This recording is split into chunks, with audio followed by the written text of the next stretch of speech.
Welcome to a series so addicting, even Markiplier. Subscribe. In here, we'll be discussing about a tale of love, loss, and sacrifice. A single game that flips the entire FNAF timeline upside down its head and recontextualized beloved characters, which is mainly Henry and Emily. We will finally be solving FNAF using only the most recent game, Secret of the Mimic. We start with Mr. Murray, who is Edwin's dad, and decided to open up a business. And what did it do? We don't know. Could be selling us 3D printed chickens for all we know. Bioengineered food. And soon, this man got himself a wife by giving the most OP raise ever. And soon, Murray has a son named Edwin, who eventually grown up to work in the company. There, he meets a co-worker that he's been simping for some time now. Her name is Fiona. Yes, that's right, Fiona. And he finally confesses his love to her through a machine called Helpy, which he awkwardly goes about it, but don't worry, because the best plans are the ones that have no plan. And then scraps those plans. Those are the greatest plans when they get scrapped. That's even better. Better. As Edwin met her as a puppeteer who would work with puppets, he exclaims that he needs her voice for a new machine that would soon be called Helpy. The couple would work on other projects, and eventually they decided to get married.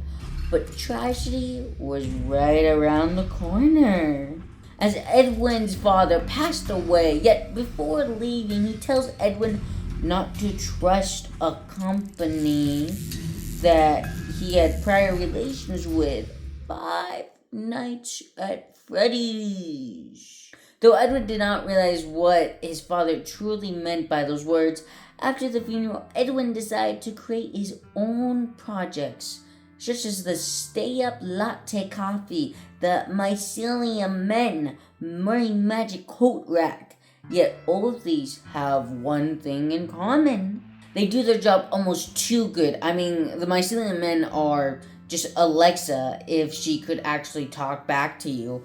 The Stay Up Latte is just a robot AI that makes lattes, which some might say is a smart coffee, you know? And the Murray Magic Coat Rack would just grow larger to the point where it would cause harm to any civilian, including this guy. Feeling a bit despair and broken, Edwin decided to go to his wife's workplace, an event called Fall Fest that would host costume masks from a company soon to be Freddy Fazbear. He was so impressed and inspired that he decided to rebrand his father's old workshop to Murray's Costume Manor, in which it would make costume suits for clients. And one that wanted him as a potential client, it was Henry and William, as they would hire Murray to work on making the FNAF animatronics as a concept in which he would be compensated through contracts. Well, Edwin would. Even Fiona joined in on the fun and creating a mascot creature called Chica, in which they were a Chica animal theme with the bib of "Let's Eat," along with her friendly cupcake that she carries with her on hand. Though Edwin grew busy in his work, often neglecting his own child, Dave. Though Fiona insists that he not miss any birthday days, but he has to lock in for his business, so he's probably gonna miss a few days. Maybe one, maybe two, maybe three. And soon he started to work on animatronic and spring lock suits and experimenting what would be cost effective to make for the manufacturer that the consumer would be none the wiser. And for a time, everything was going good until it all started going downhill, as Fiona would be last seen going to a fall fest where it was burned down to the ground. Some would say it was by accident, but I say it was a conspiratorial plot to take over Edwin and destroy him as a human being. And who, you ask, would do that? Why, William Afton. Maybe it was a three-way triangle or a love affair, but nevertheless, Fiona dies at Fall Fest, and Edwin can barely process the events that have transpired. He doesn't even know how he's going to tell his son that his mother is no longer with him. He cries and sobs, begging for anything, for a savior, for someone to save him from such torment. And such creature was listening and hearing such plea. The mycelium men, they heard him. How he needed someone to take care of his son David, and how he'll have never known a mother that loved him. And they answered in mimicking Fiona, or someone that sounds like her. He then wonders how he can give David the right caretaker, and so he thinks about how to give life to a machine. After sorting out the kinks, wirings, and gizmos, he creates something that goes beyond any form of his creations or projects. The Mimic, or known as Machine Initiation Memory Intel Chip. After showcasing to David, his son is hesitant about the robot being able to be a good babysitter, but Edwin insists that Dave give it a shot. And thus M1 was now Dave's new mom, replacing Fiona. And how she would cater to all his birthdays. And one day, Edwin decided to make a special gift for his son, in which it would be a special playground. One where his lawyer warned him that he should not follow through on this procedure. But Edwin doesn't care. The company is doing well for right now, and so he showcases his son's birthday present to Dave, where he is memorized, especially by a ball. But on his 5th birthday party, Dave dies after a horrific event, most likely from William Afton again, mourning the loss of such events and not knowing what to do. But Fiona, M1, knew what to do. Put their son back together. And so he had to build a machine for his Fiona to inhabit mixes, or known as mimic extraction, and emergency system. And he puts Fiona in this giant computer deep below ground, but Edwin still had to deal with finishing the FNAF contract and finally be financially free to gamble it all away and then do it over again. Or maybe that's all, I don't know, could be. Wait, what was I talking about? Oh yeah, Henry, who is good friends with Edwin, asked him to make changes to making the spring lock safer, though it didn't really go according to plan, as there are spring lock Freddy and Bonnie that are very dangerous. But Edwin discovered something more devious than 1 second change to a product. Competition. As William often sent out emails on saying that he would give better pay to the MCM employees and better positions such as a manager. Yet that wasn't the worst part. No, the worst part is that his secret blueprints for the Mimic Code and Endoskeleton got leaked to William Afton and Henry, the man that wanted him to suffer. Why? Well, my theory is that William Afton had a big crush on Fiona, and that's why he has such a personal vendetta towards Edwin. But Edwin starts to think about what his dad said and how he should always be cautious of those two. Edwin didn't listen then, but he's listening now, maybe. So with so much pressure and fear in his mind, he starts to have disillusionment about him and M2, his son. And then he would mimic his son's death and how he died, and this infuriated Edwin to the point where he started breaking the endoskeleton into pieces, especially breaking the legs and stuffing him into an MCM costume. But later on, William Afton took Edwin's house and his entire factory due to not completing the contract, and so in such distraught In disillusionment, he realizes his biggest mistake, the mimic. But then he realizes his second greatest mistake, his company. So he literally breaks the contract and decides to operate a demolition to destroy the building, and there he smashes the building parts where an unfortunate employee wearing Edwin's moon costume gets yeeted into the basement, where, we'll see him soon. Yet Edwin realized his third greatest mistake, the mimic schematics. And so he went to the room to go and get rid of the data, but the mimic was ready and prepared for Edwin, setting off a huge explosion where Edwin is drowning in cement, and the mimic brags about his new blades. Yeah, my wife Foxy's The Mimic Theory explains why these pirates' booty legs are on the mimic right now. And there the mimic kills Edwin, and the data for the mimic schematics were all burnt. M1 mixes knowing this through the security tapes, uses the dispatcher to bring more Fazbear employees to the location to get the mimic data in hopes that she could finally fix her family and finally put everything back together. At the end of the exhausting 36-hour shift, Fazbear Entertainment Incorporated technician Arnold receives an unexpected and urgent call for dispatch. A contracted engineer named Edwin Murray, owner and operator of an independent company called Murray's Costume Manor, has gone completely radio silent due to the lack of communication. Fazbear Entertainment declared Edwin's work abandoned and legally forfeited, reassessing ownership of the facility and its creations to the corporation. Arnold is ordered to enter the MCM factory to retrieve Fazbear-owned assets, although dispatch informs him that internal readings indicate someone or something is still present inside the building. Arnold is pressured into accepting the assignment, highlighting Fazbear Entertainment's disregard for technical safety. Arnold is equipped with a data diver, a specialized digital key that interfaces with the facility's systems and can be upgraded to grant higher levels of security access because the main industrial entrances are sealed. Arnold enters through a side door intended for guests and clients.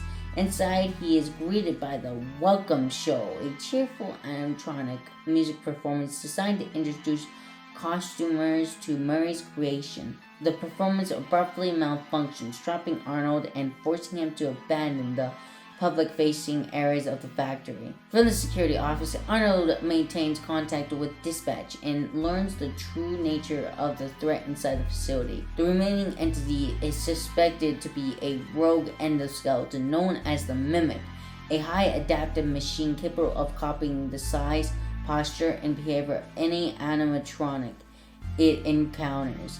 Dispatch warns that the Mimic can hide within the many abandoned suits scattered through the factory. As Arnold explores further, Dispatch subtly implies that other technicians were sent in before him and none returned. This implication became horrifyingly explicit when Arnold discovers the decaying bodies of those technicians stuffed inside empty character suits, reinforcing Fazbear Entertainment partners of sacrificing employees in pursuit of intellectual property. As Arnold upgrades his data diver to reach the executive areas and retrieve the Mimic's blueprints, he uncovers the buried history of Murray's costume and manner. Through audio logs, film reels, and internal communications, abandoned toys, and half-finished prototypes, these fragments tell the tragic story of Murray's family and reveal how grief and neglect poisoned the facility long before Arnold ever arrived. Throughout the factory, the Mimic relentlessly stalks Arnold, forcing him to rely on auditory distractions, hiding spaces, and environmental cover to survive. In addition to the Mimic, several animatronics that are not directly controlled but but still behave violently suggest corrupted programming or residual emotional imprinting. Among these encounters is a particular unsettling figure, a ghost child like White Tiger. Unlike other threats, the White Tiger does not attack Arnold. Instead, it appears briefly in impossible locations and vanishes almost instantly, suggesting it is not bound by the facility's physical rules. Deeper into the game, Arnold gains access to the basement sublevel beneath the main factory. This area is colder, quieter, and heavier, distorted both visually and audibly.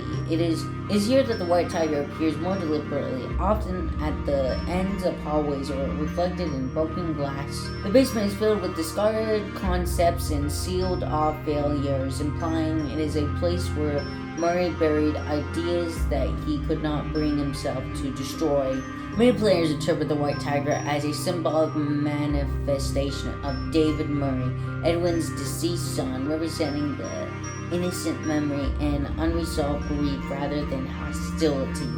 Another disturbing discovery with the facility is the presence of a moon-based employee costume, commonly referred to as the Moon Man. Unlike standard animatronic shells, this costume appears human-sized and assigned to be worn by a live performer. Logs and environmental storytelling suggest that Murray experimented with human-operated characters to create more lifelike interactions. However, the Moon Man costume is often found posed unnaturally and distorted reflections, implying that something may be wearing a mimicking the costume incorrectly.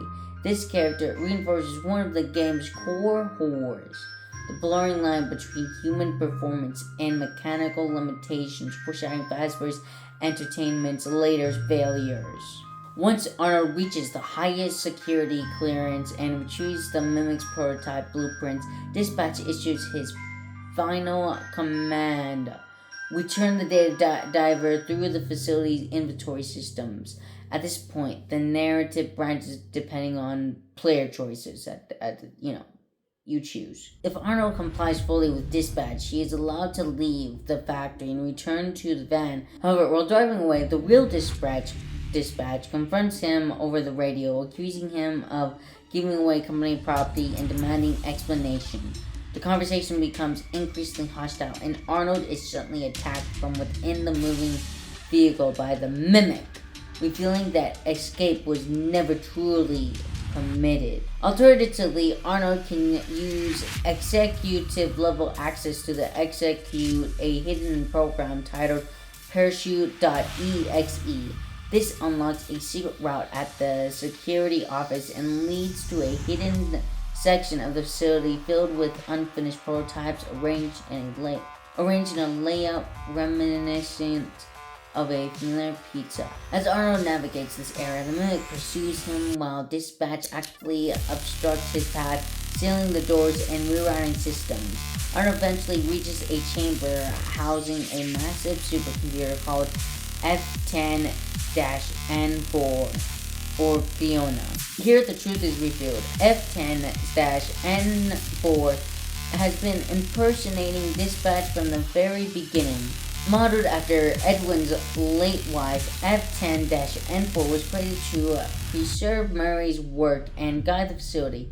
She refers to the Mimic as M2 and claims that only Edwin can fix it, asserting that Arnold must convince Edwin to do so in order to survive. Using access to tunnels, Arnold escapes into the Murray residence, a private home connected directly to the factory. As he solves puzzles within the house, the Mimic continues its pursuit. In Edwin's office, Arnold uncovers the final truth.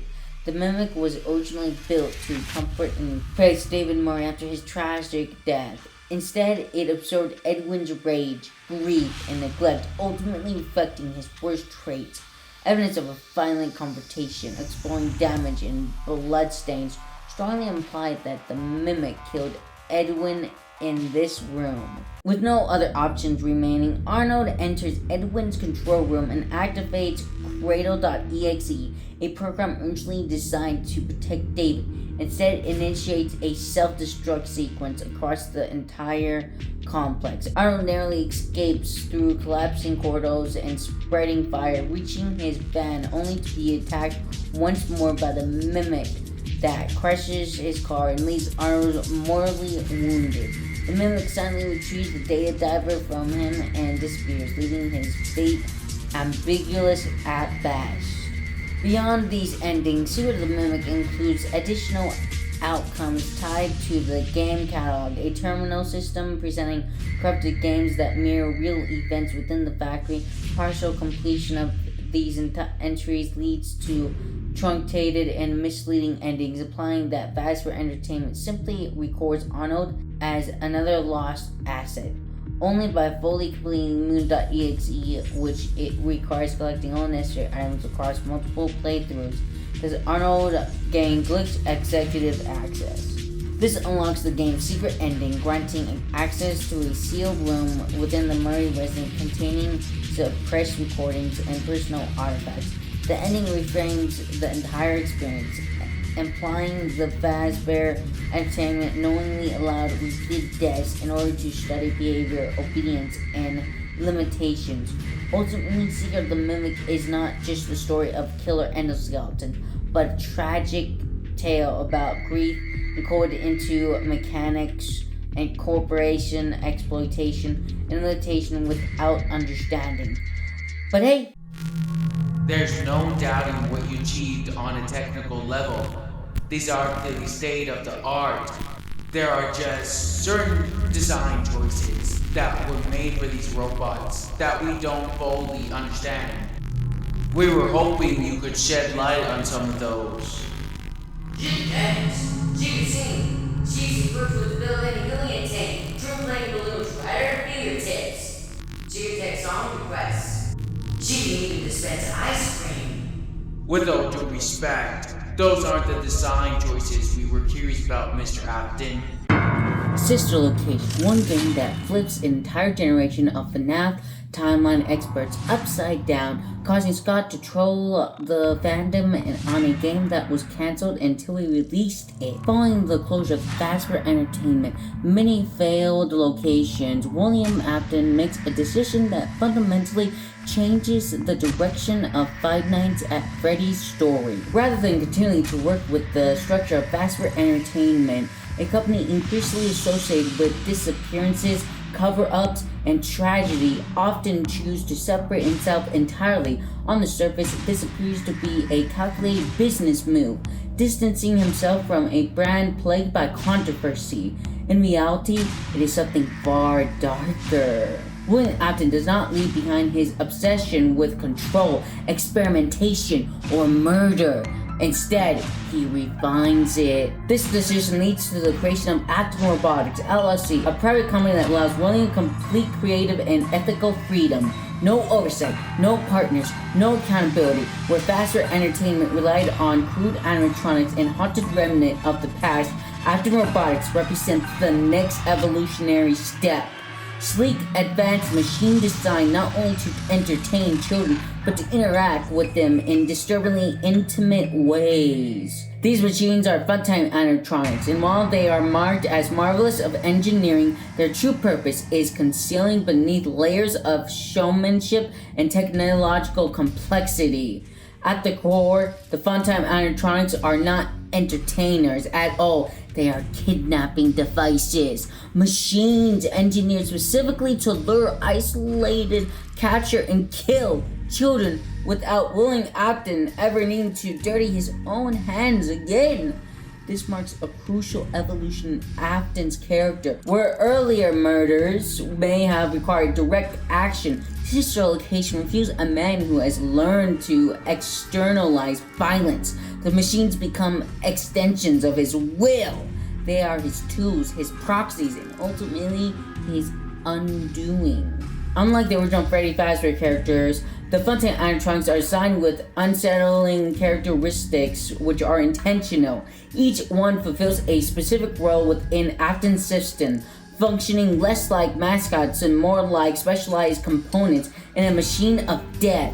The Their bright colors, smooth movements, and cheerful performance are deliberate camouflage, a grotesque inversion of the innocence they pretend to represent. Ballora, for instance, is not merely a dancer. Her purpose is distraction. Her music, graceful movements, and hypnotic presence are meant to draw attention away from what is happening elsewhere in the room. She embodies misdirection, ensuring that parents, employees, or other children are focused on spectacle rather than danger. Her blindness, or apparent blindness, adds to this symbolism, suggesting willful ignorance both from the character and from the adults who trust these machines. Funtime Foxy serves a more insidious function. Unlike his earlier incarnations, this version of Foxy is explicitly designed to mimic voices, particularly those of parents. This feature transforms the animatronic into a predator that exploits trust itself. A child hearing a familiar voice calling their name would have no reason to suspect danger. Funtime Foxy represents the weaponizing of comfort and authority, turning something inherently protective into a lure. Bon, often dismissed as a secondary accessory to Funtime Freddy, plays a critical role as well. Rather than being a comic relief, Bon functions as a tracking and monitoring device, possibly scanning for adult presence or identifying when it is safe for an abduction to occur. This transforms Funtime Freddy into a coordinated system rather than a single entity. The quality reinforces the idea that these animatronics are not characters, but mechanisms. Funtime Freddy is equipped to physically seize children and store them within his body. His boisterous personality and exaggerated humor acts as distractions, making his violent function behind laughter and noise. Circus Baby, however, is the counterpiece of Afton's design and the most tragic. She is explicitly built to attract children, offering ice cream, games, and personalized attention. Her torso contains a storage chamber designed to conceal a child once captured. Baby is not just two. She's the embodiment of Afton's perversion of parenthood. She offers joy while delivering death, all under the disguise of care. Together, all these animatronics form the core of the kidnapping system, supported by other animatronic specialized roles. This ensemble reveals a chilling truth. Willing Afton did not simply want to kill children. He wanted to perfect the process, to automate it, to reduce human error and emotional interference. Murder becomes a system. But William Afton's obsession with control ultimately betrays him in the cruelest way possible. Despite all his plannings, all his safeguards, and all his confidence in his creation, he fails to protect the one person he likely intends to keep safe, his daughter. Circus Baby, the animatronic designed to lure and capture children, kills Afton's daughter in a tragic accident. Whether this was due to mechanical failure, miscalculations, or simple hubris, the result is the same. Afton's own creation turns against him, not out of malice, but out of obedience to its design. This moment is one of the most important thematic pillars of Sister Location. William Afton is not punished by an external force, but by the logical conclusion of his own actions. This event reframes everything that follows. Baby's sentience, her guilt, her manipulation, and her desire to escape are all rooted in this moment. She's no longer merely a machine. She is a vessel for trauma, identity, and resentment against Afton. After the incident, Circus Baby's Peach World is swiftly shut down, echoing the pattern established by Fazbear Entertainment. Disaster followed by denial. The public never learns the truth. The animatronics are not destroyed. Instead, they are relocated underground, repurposed, and eventually rented out for private birthday parties. This phase of the story is critical because it introduces the idea that the animatronics are no longer mindless tubes. They appear to possess sentience, memory, and fear. They understand what they were made to do, and more importantly, they no longer want to do it. However, escape is not simple. These machines cannot walk freely into the outside world. They would be recognized, captured, dismantled. They are trapped not just physically underground, but socially and existentially. They exist as a liminal state, neither accepted nor allowed to cease functioning. So faced with this reality, the animatronics devise a plan. They pretend to malfunction, ensuring they are sent to the scooping room, where their endoskeletons can be removed. This deception mirrors William Afton's own manipulative tendencies, suggesting that the animatronics have learned from their creator. They are no longer passive victims of design, they are strategists. Once scooped, the animatronics merge their endoskeletons into a single grotesque hybrid. Ennard is not a character in the traditional sense. He is a collective consciousness, a mass of wires and intent born from desperation. He represents survival through unity, but also the loss of individuality. Circus Baby plays a central role in manipulating the player, gradually gaining trust and guiding them towards the scooping room. Her calm, instructive voice contrasts sharply with the violence of her action. When the player is disemboweled, it is not a jump scare driven death, but a calculated betrayal. Ennard then uses the player's skin as a disguise, wearing humanity as a costume to escape the facility. This is one of the most disturbing images of the entire franchise. It utilizes the idea that monsters walk among us, unnoticed, blending in while hollow inside. But Sister Location also offers an alternative ending that dramatically alters the narrative tone. If the player refuses to follow Baby's instructions and instead enters the private room, they are forced to fend off Ennard until 6 a.m. in a scenario reminiscent of the original Five Nights at Freddy's gameplay. If the player succeeds, they return home rather than being used as a vessel. In the final scene, Ennard is seen standing outside the house, visible only briefly as a television show ends. This moment has sparked extensive debate. Many believe the player character is Michael Afton, and that Ennard's presence represents a twisted reunion between siblings Michael and the spirit of his sister within Ennard. Rather than being purely hostile, Ennard's appearance feels hesitant, almost mournful. It raises questions about intent. Is Ennard seeking safety, reconciliation, or simply proximity to the last remaining Afton child she knows of? The true narrative weight of Sister Location is fueled through its custom night cutscenes. As night progresses, the player's body begins to decay, the skin turns purple, the illusion collapses. Ennard, no longer able to maintain the disguise, ejects himself from the body and escapes. Yet the player does not die. At Baby's urging, the player is somehow revived. This defies logic, biology, and expectation. It confers that the protagonist is not an ordinary human. Completing the Golden Freddy preset in Very Hard unlocks the final revelation. The player character is Michael Afton, William's son. Michael refused that he was sent to the facility by his father, possibly as an experiment, a test or punishment.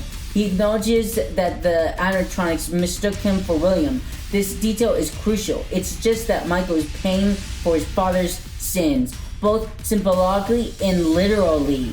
Despite being hollowed out, despite dying and returning, Michael survives. He becomes something unnatural, neither alive nor dead, mirroring the animatronics themselves. Sister Location is not just a side story. It is the emotional and thematical core of Five Nights at Freddy's. It reveals William Afton not merely as a killer, but as an architect of suffering. It transforms animatronics from haunted suits into victims of design. It introduces Michael Afton as a tragic protagonist, condemned to clean up his father's legacy. Most importantly, it reframes the franchise's horror. The true terror of FNAF is not jump scares or haunted robots. It is a system that enables cruelty, machine built to replace responsibility, and people who believe they can control life without consequences. Go forward again. Laura is behind you. She is afraid of the scooping room. She will not follow you.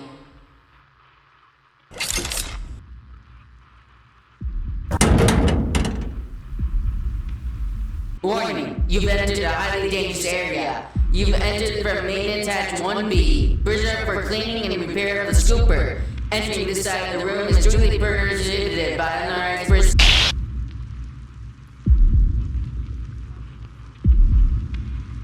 You are in the scooping room now. Funtime Foxy has already been here today. Funtime Freddy has always been here today. Valora has already been here today. Circus Baby has already been here today. I've been out before, but they always put me back. They always put us back inside. There's nowhere for us to hide here. There's nowhere to go when we looked like this. But if we looked like you, then we could hide. If we looked like you, then we could have somewhere to go. The scooper only hurts for a moment.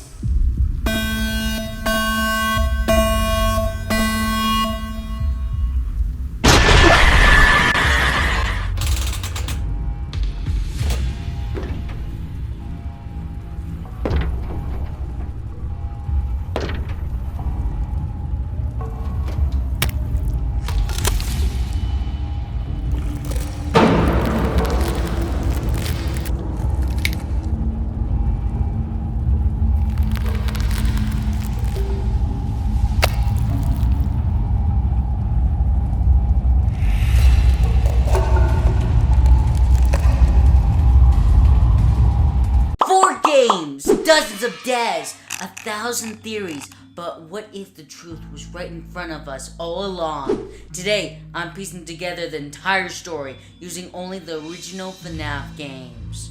4 games, 1 story. We start our tale with FNAF 4 where... Bite of 87? No, Mark. We actually start in 1983 where we have 2 people creating something grand. Henry Emily, the inventor who created animatronics with life, made 2 spring-lock suits called Golden Freddy and Golden Bonnie. They could operate both as animatronics and as suits by a mechanism called spring locks. Though William Afton was a businessman who knew how to market and run a business, but he grew a bit jealous over Henry's creations on how they always felt like they could bring life into them. The location name would be called Freddy's Family Diner, and there families lived a happy life for a time where Henry had a daughter named Charlie, William Afton had a son named Michael Afton, and another son named David Afton, or Dave, or the crying child, depending on how you want to look at it. Though there was always a room for a daughter, but he couldn't for some reason. And sadly, his wife died because she birthed 2 sons and couldn't birth a daughter, and he was expecting a daughter. So it just couldn't happen. You know, don't think about it, guys. Just don't think about it too much. And after the success of the family diner, Henry decided to open up a new location of his own creations.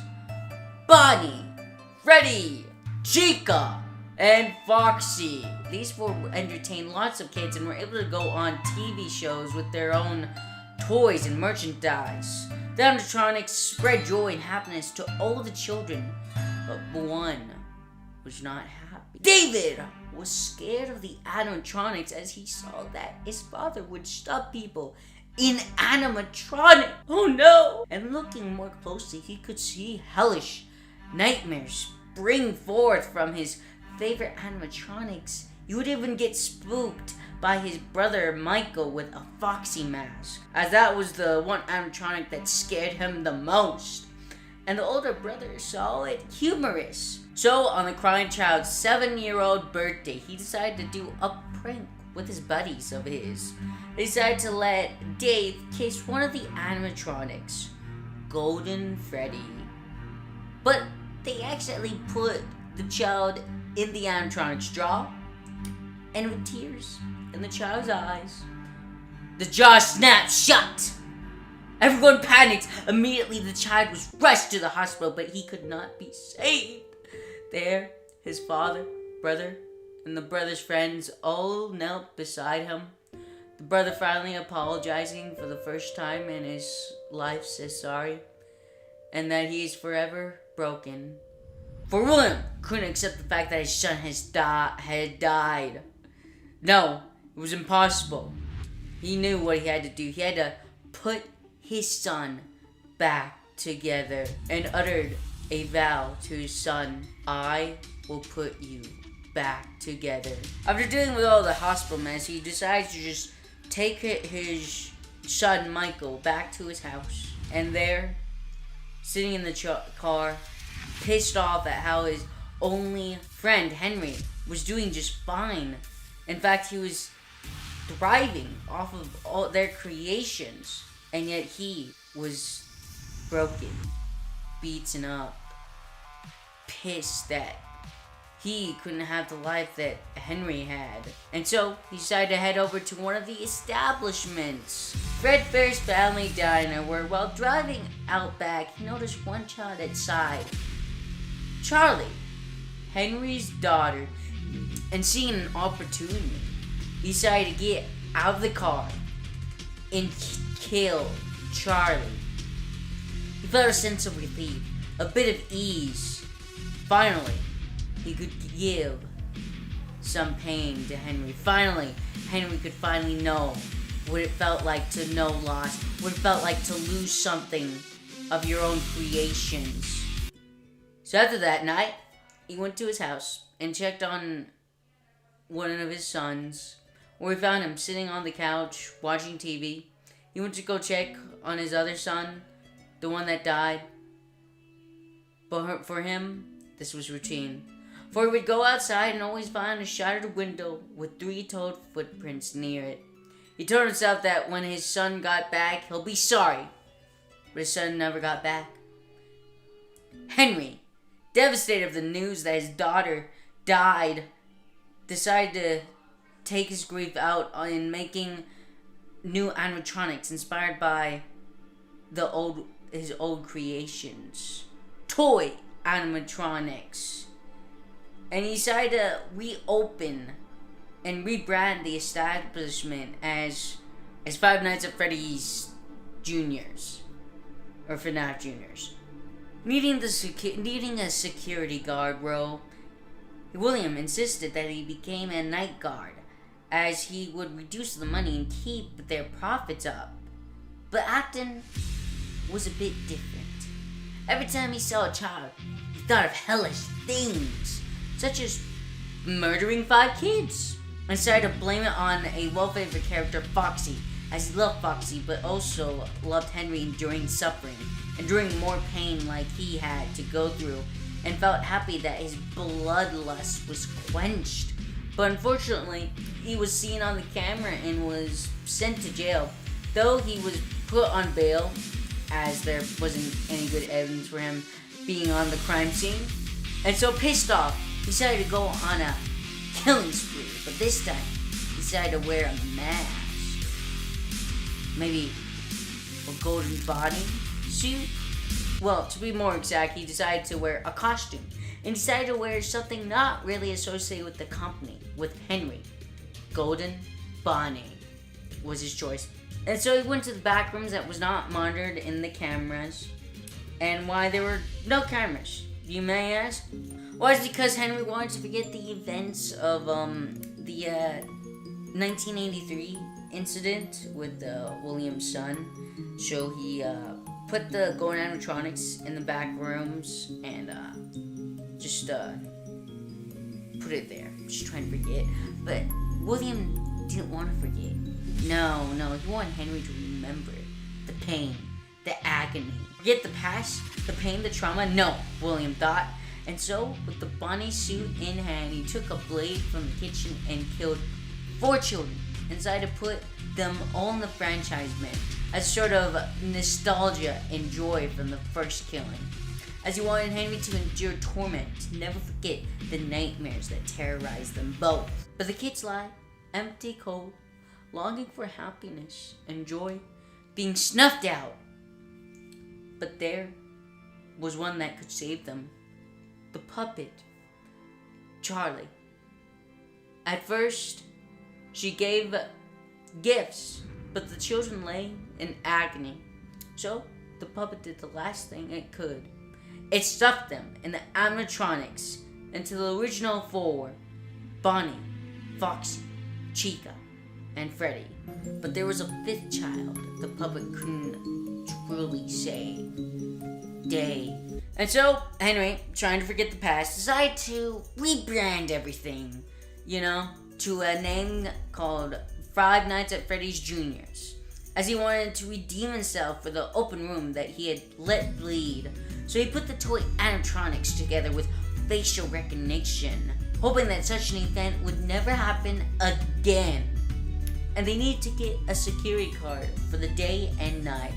So Henry decided to hire a guy named Jeremy as a night guard, but after him complaining about the situation, he was moved over to the day shift, and so that left a vacant position where Mike Schmidt, but this was no ordinary Mike. No, it was Michael Afton, but not wanting Henry to know that he was associated with his father, as he needed to get out of the house due to his father's violent outbursts and wanting to be closer to his brother, began working in the Five Nights at Freddy's Juniors. And there, he booted up the phone tapes, and what he had heard shocked his very core. It was Henry. Though he acted like an employee working there, he could tell from the voice alone it was Henry. And Schmidt heard that the animatronics would be able to free roam at night due to an AI bug in the system, thinking you're a naked endoskeleton and the only way to get them out of the office would be wearing a Freddy mask. As we have Toy Chica, Toy Bunny, Toy Freddy, Balloon Boy, Mangle, and the Wizards, which are just the original animatronics, but then their parts were used for the toy animatronics. Look, don't make it more confusing than it needs to be, guys, okay? Alright, they're just withered, broken animatronics, and their parts were used to make the toys, okay? Though Foxy, for some reason, is not fooled as the others, as you have to use a flashlight in order to get rid of him. And sometime when Mike was stressed out, he started to hallucinate something from his past. But there it was. Golden Freddy. His heart started racing and palpitating as his brain couldn't handle all the guilt they had long suppressed, and so his brain forgot it all, as it never happened. And then one day, while he's on his night shift, something happens. The light flickers, animatronics move like usual, but one started to become erratic, and so the bite of 87 happened. Early in the morning, William got a call saying that his son is in the hospital. Yes, his second son. Will snaps and heads over to the hospital. There, he found that his son lost his frontal lobe, but he was still breathing. William was pissed again.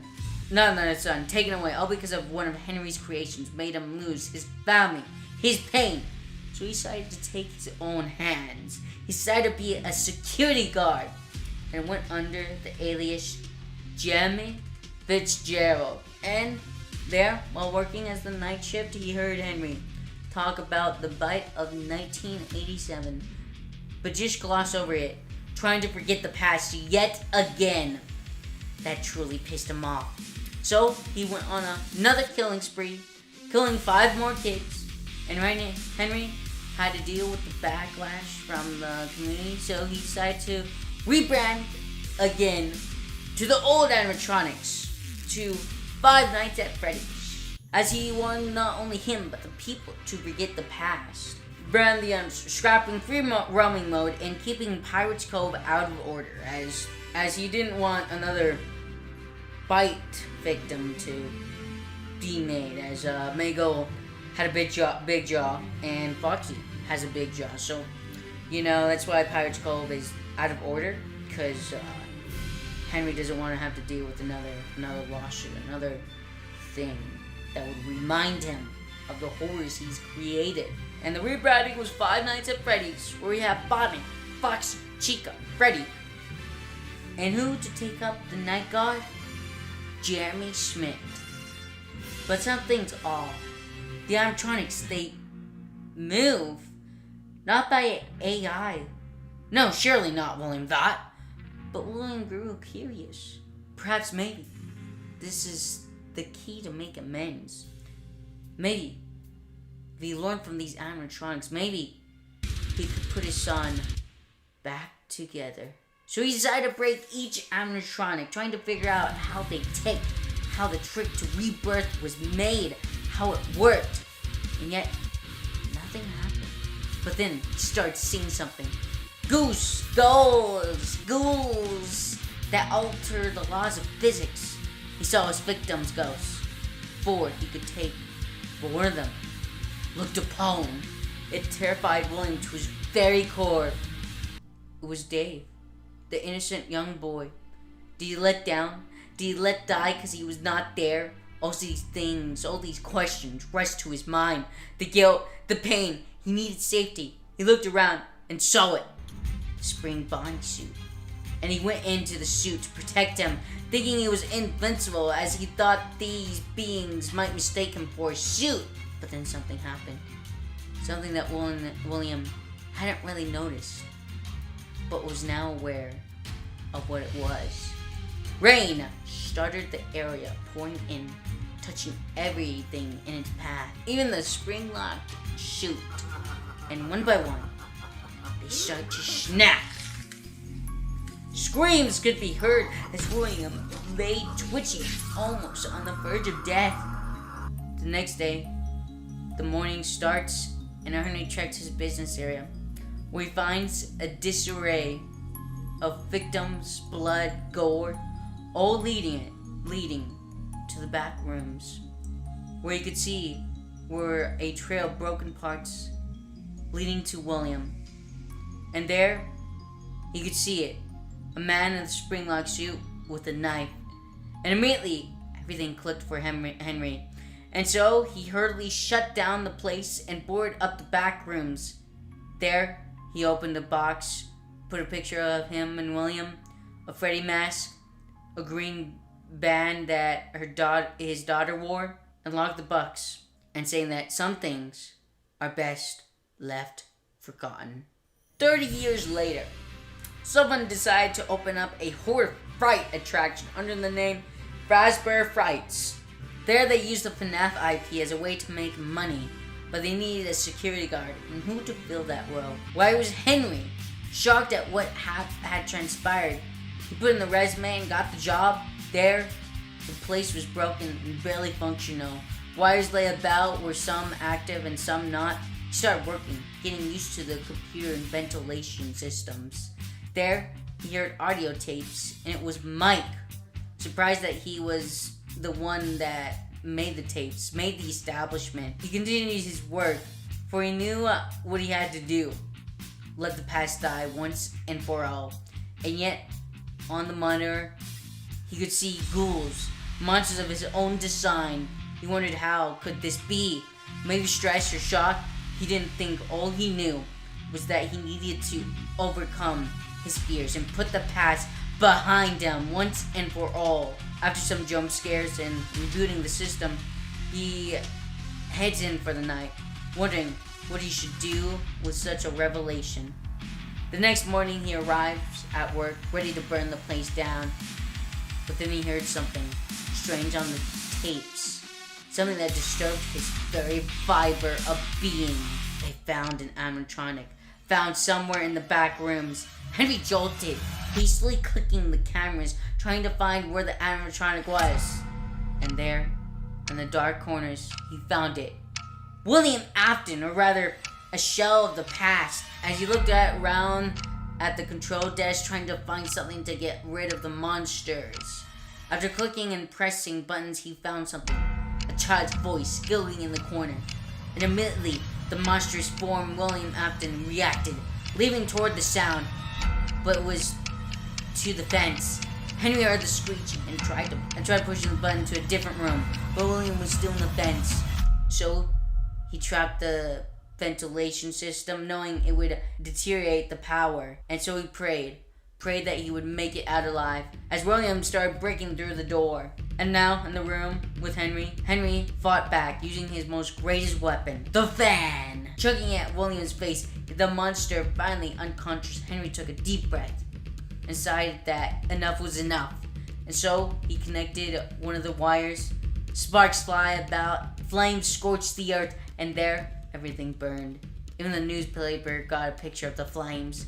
And finally, at long last, Henry could forget it all. No!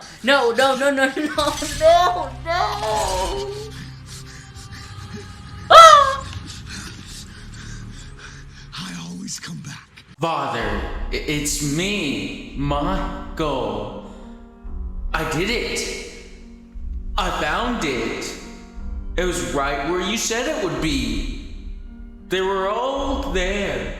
They didn't recognize me at first, but then they thought I was you. And I found her. I put her back together just like you asked me to.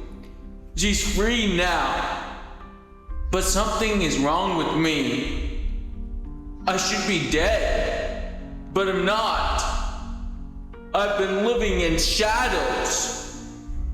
There's only one thing left for me to do now. I'm going to come find you. I'm going to come find you.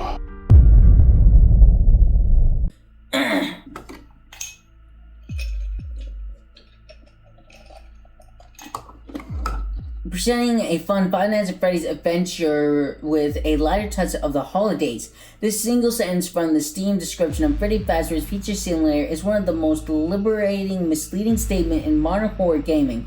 On its surface, FNAF 6 appears to be a parody, a bait-and-switch Tycoon game that replaces night shifts and jump scares with pizza ovens, sponsorships, and cheerful 8-bit minigames. Yet beneath this festive mask lies the most somber finale and moral explicitity entry in the original Five Nights at Freddy's saga. Released on December 4, 2017, Freddy Fazbear's Pizza Simulator is not merely the sixth installment on the franchise, it is a controlled detonation. A narrative execution chamber signed by Scott Cawthon to gather every remaining thread, every lost soul, every murder, every accomplice, and every failure, and end them in one decisive act.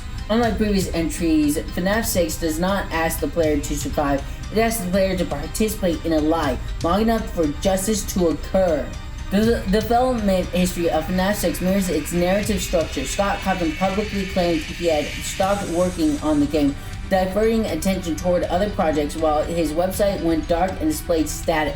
Teasers appeared and vanished. Images of Freddy holding cake or juggling pizza suggest something harmless, perhaps even comedic. This was not marketing confusion, it was intentional misdirection. Just as Fazbear Entertainment masked horror beneath corporate cheer, Scott masked the final chapter of FNAF beneath the appearance of a novelty game. When FNAF 6 launched without warning, free to download, it echoed the franchise's central idea. The most dangerous things arrive unannounced and smiling. Even the later announcement, the Ultimate Custom Night would be a DLC before becoming its own standalone title, reinforced FNAF 6's role as a narrative endpoint. Everything after it exists because what FNAF 6 ends. The game begins with an 8-bit minigame. Freddy throws pizza at smiling children. It feels nostalgic, harmless, even joyful. This imagery deliberately recalls the earliest FNAF minigames, invoking a time before the player fully understands the scope of the franchise's horror. Then the game glitches. The illusion collapses and the player is dragged into a dark room seated across from a damaged animatronic. Scrap, baby. A cassette tape begins to play. A man calmly instructs you to test her responses. Her eyes follow you. The tape cuts out. She counts down. In seconds, FNAF 6 reveals its true nature. This opening establishes the core thesis of the game. Fazbear-style innocence is always a prelude to violence, and the player is never as safe as they believe. Once the title screen appears, the player is invited to start their own pizzeria. The gameplay loop is deceptively simple. Purchase decorations, animatronics, and attractions that balance atmosphere, entertainment, safety, and profit. But every choice is poisoned. High-profit items carry hidden liability risks, sponsorships inject noise and distractions, cheap attractions invite lawsuits. Animatronics may be hiding something far worse than malfunctioning. FNAF 6 reframes survival horror into ethical horror. You are not running from monsters. You are choosing how much risk you are willing to tolerate for money. This is Fazbear Entertainment's worldview distilled into mechanics. At night, FNAF 6 returns to familiar territory, a doctor office, two vents, and unseen threats. Yet the mechanics are harsher and more symbolic than ever. Silence keeps you safe, but raises the temperature. Noise cools the room, but attracts animatronics. Survival requires balancing self-preservation with exposure. This system mirrors the franchise's larger themes. To remain unnoticed is to suffocate. To act is to draw a danger. There is no correct answer, only delaying consequences. If an animatronic is present, the player must decide whether to shut down systems and hope or continue working and risk being found. This is not about reflexes, it is about endurance. Between nights, the player encounters animatronics abandoned in the alley, Scrap Baby, Molten Freddy, Scrap Trap, which is William Afton, and Lefty. You are given a choice: salvage them or profit, reject them and remain safe. But the choice is another lie. Henry Emily, the voice of the tapes, has already decided the outcome. The salvage process is not about money, it's about containment. Every animatronic you bring inside tightens the wall of the labyrinth and completes your title under paragraph floor. The taser mechanics reinforces the tension, uses its sparing to maintain value or excessively to stay alive. Even here, morality is reduced to resource management. Henry Enemy is the true protagonist of FNAF 6. Unlike William Afton, Henry does not deny responsibility. He admits his role in creating the original animatronics. He admits his failure to protect his daughter, Charlotte. He admits contemplating suicide, but instead of escaping guilt, Henry weaponizes it. Throughout years of investigation, he learns the truth of Remnant, the Scooper, and Afton experiments. He designs Lefty specifically to capture the puppet. He lures every remaining corrupted animatronic into one place under the disguise of a business opportunity. The player is not the hero, they are the bait. But who's the player? Well, it's none other than Michael Afton, which is heavily implied as Henry addresses him directly in the completion ending, acknowledging that there was a way out, but knowing Michael, he would never take it.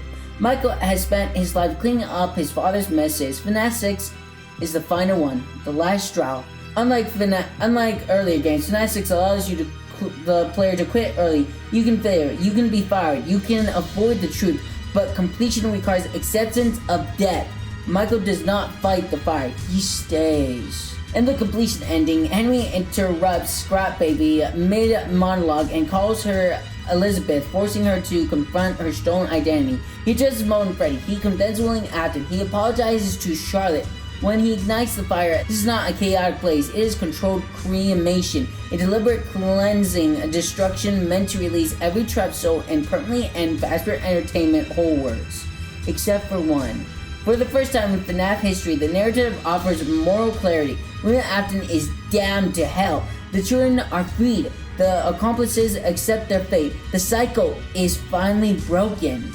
And for once, Henry finally affects the storyline. Though the insanity ending reveals Henry's plans without completing it, the player learns the truth but fails to act. The animatronics escape. The fire never happens. This ending reinforces FNAF 6 thesis: knowledge without action is meaningless. Fazbear Entertainment survives because people look away. And we have the classic FNAF ending, where Freddy Fazbear's Pizzeria Simulator is the narrative tombstone of the original saga.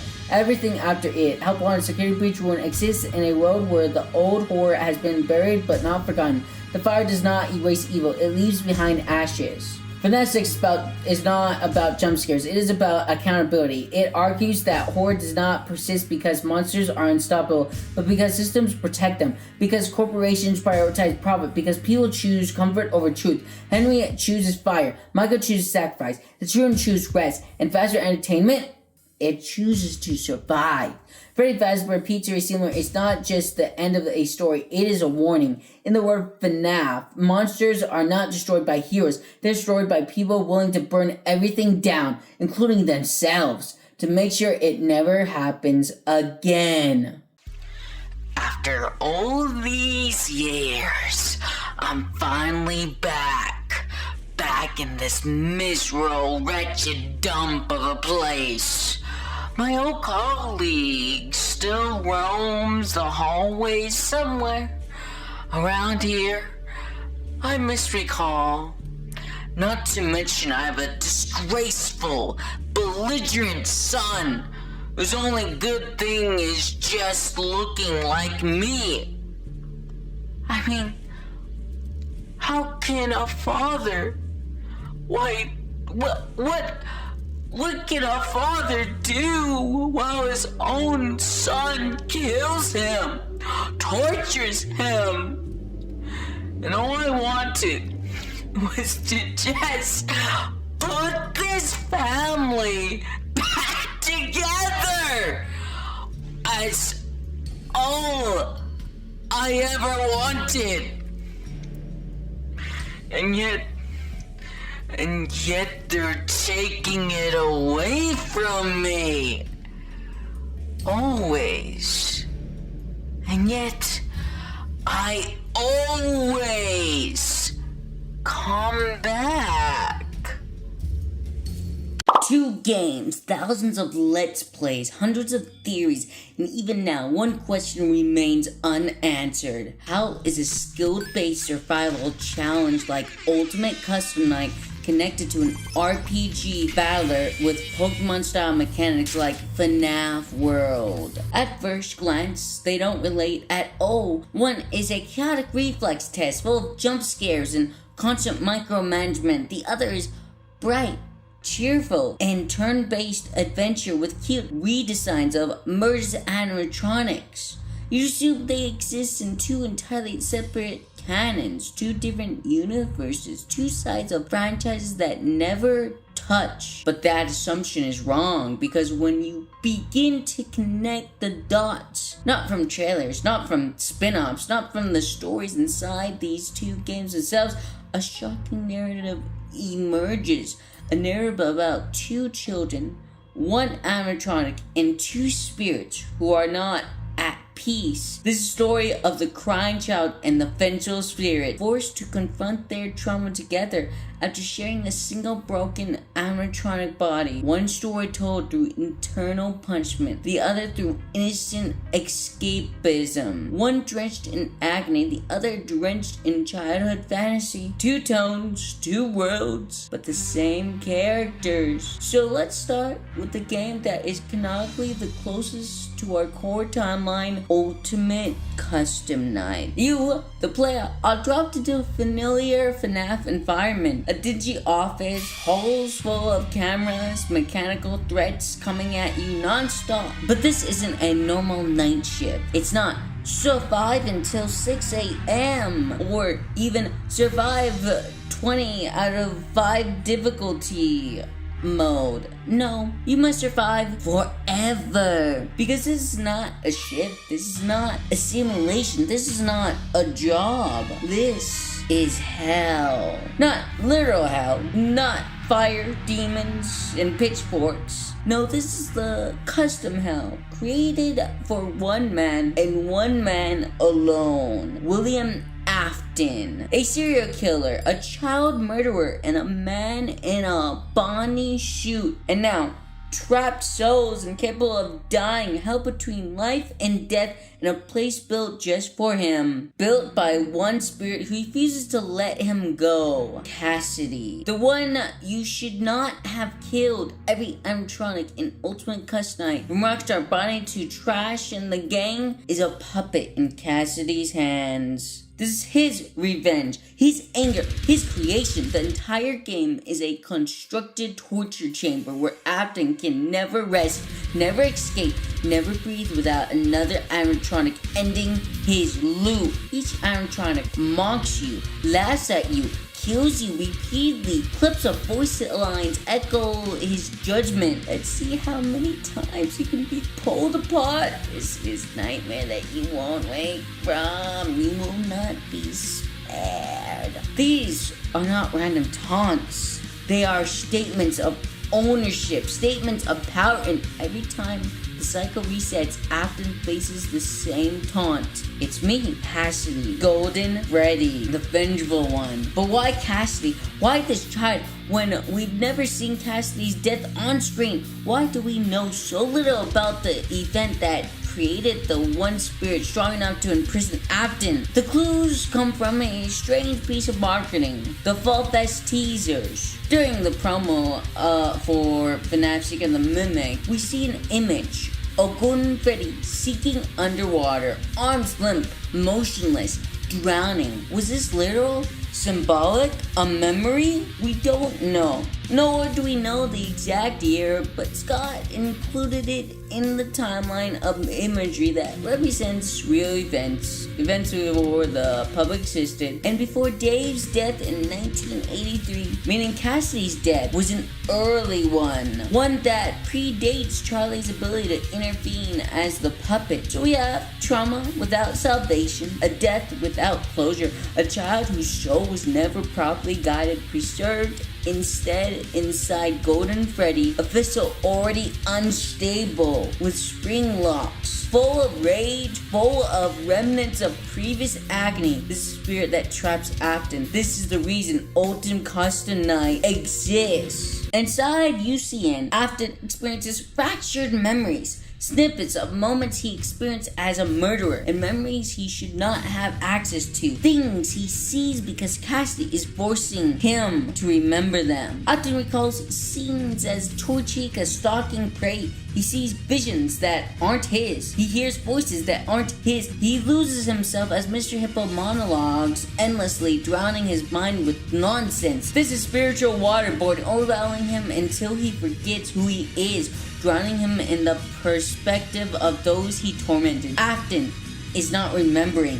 Cassidy is making him remember everything for eternity. But eternity is long. And spirit or not, even Cassidy can get tired. And after he ends up torturing Willie Afton, Cassidy becomes bored, empty, lonely. He has completed his revenge, but revenge is not healing. Revenge is not peace. Revenge is not rest. And so Cassidy looks inward, deep into the animatronic soul he shared, and remembers the other consciousness trapped with Golden Freddy, the crying child, Dave, the broken one. Cassidy's rage kept Afton bound, but Cassidy's heart kept Dave alive, buried inside the same animatronic, the same remnant, the same agony soul shell. And Cassidy realizes it's time to comfort him, time to rebuild him, time to put him back together, but not as a nightmare, not as horror, not as trauma. Cass decides to build something beautiful for Dave. And what we see when we boot up FNAF World, bright colors, cute sprites, happy music, friendly versions of characters who once murdered you. This is no accident. This is Cassidy's gift, Cassidy's creation, not to torture Afton, but to comfort Dave. He built a role-playing game full of innocence, full of friendship, full of leveling up and getting stronger. A world where the crying child can escape the trauma of 1983. A world made from his memories, toys from FNAF 2, plus versions of FNAF Run animatronics, silly enemies, harmless adventures. Dave's childhood stuffed animals became his party members. His memories became maps. His nightmares becomes monsters he can defeat. Every friend who failed to save him in life now protects him in spirit. This is the closest thing to healing Golden Freddy's fractured identity has ever had. But even here, cracks show, because FNAF Road is not just cheerful, it is broken, glitched, fragmented, filled with holes in reality, just like Golden Freddy. This is a perfect simulation. This is Cassie's attempt to stitch Dave's fragmented soul back together, bit by bit, memory by memory, using the only medium they have, the power of the animatronics they share. As Charlie, the puppet, wanted to save children, she put souls to rest. She reconnects memories and brings rest to wandering souls. But Charlie could not have saved Golden Freddy, because Golden Freddy isn't one spirit, it's two. The remnant souls and the acting of both the crying child and the vengeful spirit all rolled into one animatronic, as agony is brought from pain and suffering, which the vengeful spirit knew well. Cassie's rage and Dave's regret, countless remnant traces, broken memories, broken identity. When Charlie tried to put Golden Freddy back together, it failed. She could not mend the two souls merged unnaturally by violence. She could not separate agony from spirit. She could not restore one without harming the other. So instead, she left them as they were. One animatronic, two consciousness, drifting inside, forming a storm of emotion, anguish and wrath consuming the metal bear. Cassidy remembering Afton, Dave remembering the joy he never had. Both remember the moments of suffering forced upon them. FNAF World's nightmares, the bosses, reflect Charlie's greatest fear, that baby would kill Henry, her father. She feared that his creations were thinking more deeply than expected, that the monstrous sides of his own work was spiraling. Dave and Cassidy absorbing these fears, blurring their identities together even further. This is why the crying child sees memories that aren't his, nightmares of Henry dying, memories from Afton's victims, fractured visions. These dreams are not his, but through the shared space with Cassidy, he is remembering them. Together, Dave adventures in the world that Cassidy made for him. FNAF World seems like a simple RPG at first. Beat enemies, level up, find chips and bites, explore, but every mechanic symbolizes a spiritual process. Chips are mental defense, bites are emotional boost, glitch zones are fractured memories, bosses are unresolved trauma, and endings are spiritual paths. Admin do telling you to play on hard mode, the clocks appearing in minigames, all of this mirrors FNAF 3 Salvation minigames. They represent pieces of memory that must be collected to free the souls inhabited in two worlds. Dave collects clocks not because it's a game mechanic, but because he is literally collecting fragments of his childhood. Fragments Cassidy is surfacing for him. Fragments necessary to reconstruct his identity. Memories requires for the happiest day. And when the clocks are complete, when every memory is aligned, we reach the ending, the happiest day. A birthday party, a final moment of warmth, Charlie placing the mask over Golden Freddy's head, symbolizing acceptance of identity. Not Dave or Cassidy alone, but the unified memory of who they were. This fractured piece finally together. Dave could finally rest remembering himself, his loved ones, and his joy. His friends gather around him, all the spirits he knew, all the animatronics he played with, all the imagined companions Cassie built for him. It is the ending he was denied, the childhood he was never allowed to have, and so Dave lets go. His light goes out softly. He finds peace. But Cassidy doesn't rest. Not at first. He's torn. He can torture Afton for eternity, or he can let Dave go and let himself fade with him. For the first time, Cassidy hesitates. All his power, all his fear, all his justified anger weighed against the safety of the only friend he has left. And he chooses peace. He chooses Dave. Cassidy lets the memories die. He lets the horrors die. Letting the monster die. He lets Afton go. Not as kindness, but as closure. His purpose is fulfilled. His vengeance complete. And so, the box, well, what's in the box? It's Golden Freddy's memories. Now laid to rest. The eye of the yellow bear, once glowing with agony and hatred, now dim quietly into blackness. No more torment. No more agony. No more loops. Just rest. The good ending, some might call it. The ending Dave deserved, and the ending Cassidy earned. But that's not where our story ends. No! The FNAF Freddy's franchise has always concerned itself with repetition. Children die, corporations deny, ghosts linger, and mascots smile through it all. Yet for much of the series' early lifespans, the horror remained spatially contained. The threat lived inside abandoned restaurants. Backstage rooms are sealed off attractions. Evil was physical. It could be locked away, burned, or dismantled. But Five Nights at Freddy's Help Wanted represents a decisive rupture in that formula. Rather than asking the player to survive a haunted place, Help Wanted asks something far more unsettling. What happens when the horror is packaged as entertainment, trauma is reframed as parody, and participation becomes consent? In doing so, the game initiates a thematic evolution that carries through the Curse of Dreadfare, Security Breach, and Ruin. This evolution marks the transition from supernatural hauntings to digital possession, from ghosts in machines to machine inside people. At the center of this stands Glitch Trap, also known as malware or mimic, Glitch Trap Mimic 1 or something. A smile-waving rabbit who never attacks, never chases, and never needs to. Glitch Trap is not frightening because he is violent, but because he is patient. He does not force control, he cultivates belief. By examining the interconnected narrative of Steve, Jeremy, Tate Girl, and Vanessa, and situating them with Fazbear Entertainment's long history of corporate obfuscation, Hell Wanted argues that this is not about William Afton's return in a literal sense, rather it is about the resurrection of his methodology, a system that survives death by embedding itself into technology, labor structures, and human psychology.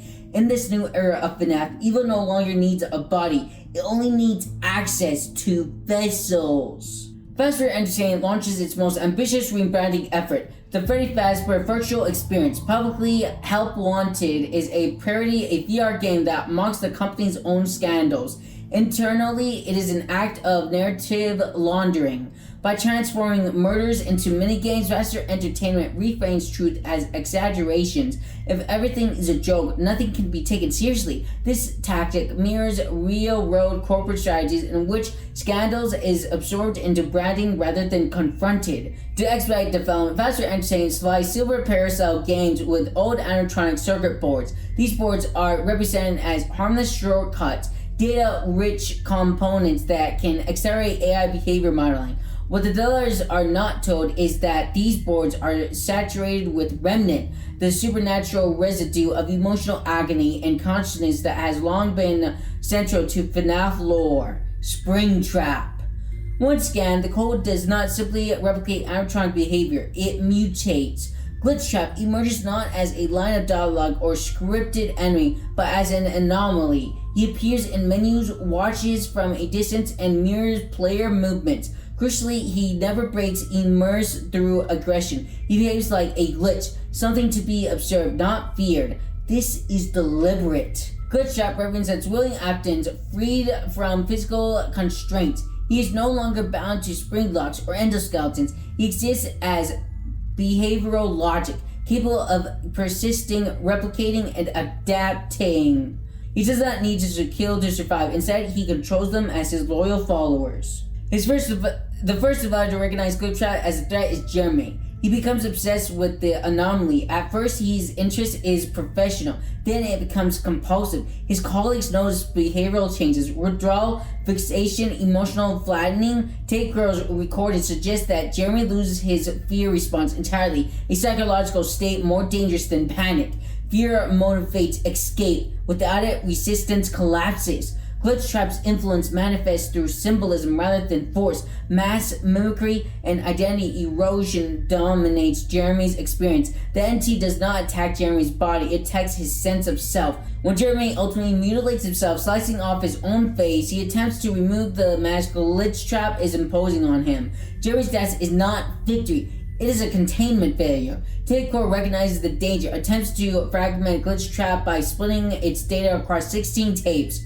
Her intention is noble, scatter the entity so it cannot reform, but in doing so, she creates a scavenger hunt. To understand the threat, the next tester must gather the tapes, unknowingly reconstructing Glitchtrap piece by piece. Knowledge becomes infection. But Help Wanted implicates the player directly. Unlike previous FNAF titles where survival is passive, Help Wanted requires active participation. The player must choose to collect the tapes. He must choose to explore hidden rooms. The player watches Glitchtrap wave and does not leave. Glitchtrap does not override free will. He exploits curiosity. Each step the player takes feels voluntary. The so-called good ending, in which Glitchtrap is sealed behind a door, reinforces this illusion. The player believes they have won. In reality, they have complied. The entity is not destroyed. It is compressed, transformed into a plus, a symbol, a totem. Containment becomes portability. The Curse of Dreadbear reframes the events of Help Wanted through the lens of ritual. Set against a stylized version of 1983, the DLC returns to the bite of 83, the franchise's original trauma. This temporal regression reinforces the idea that unresolved violence does not disappear, it echoes. Dreadbear itself is a grotesque symbol, a reassembled corpse of cold and metal evoking Frankenstein's monster.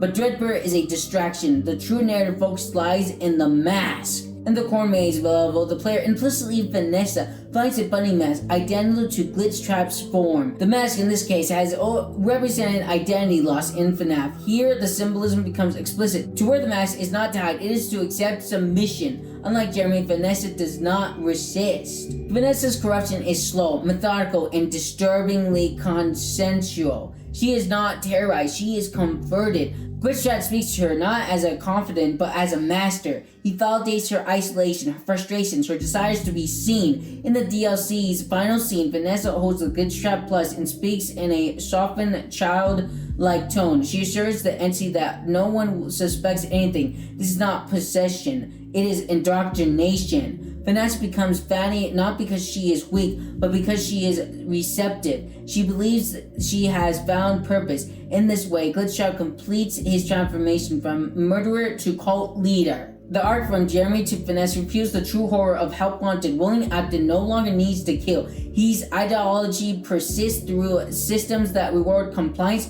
normalize exploitation, and convert trauma into content. Fast food entertainment does not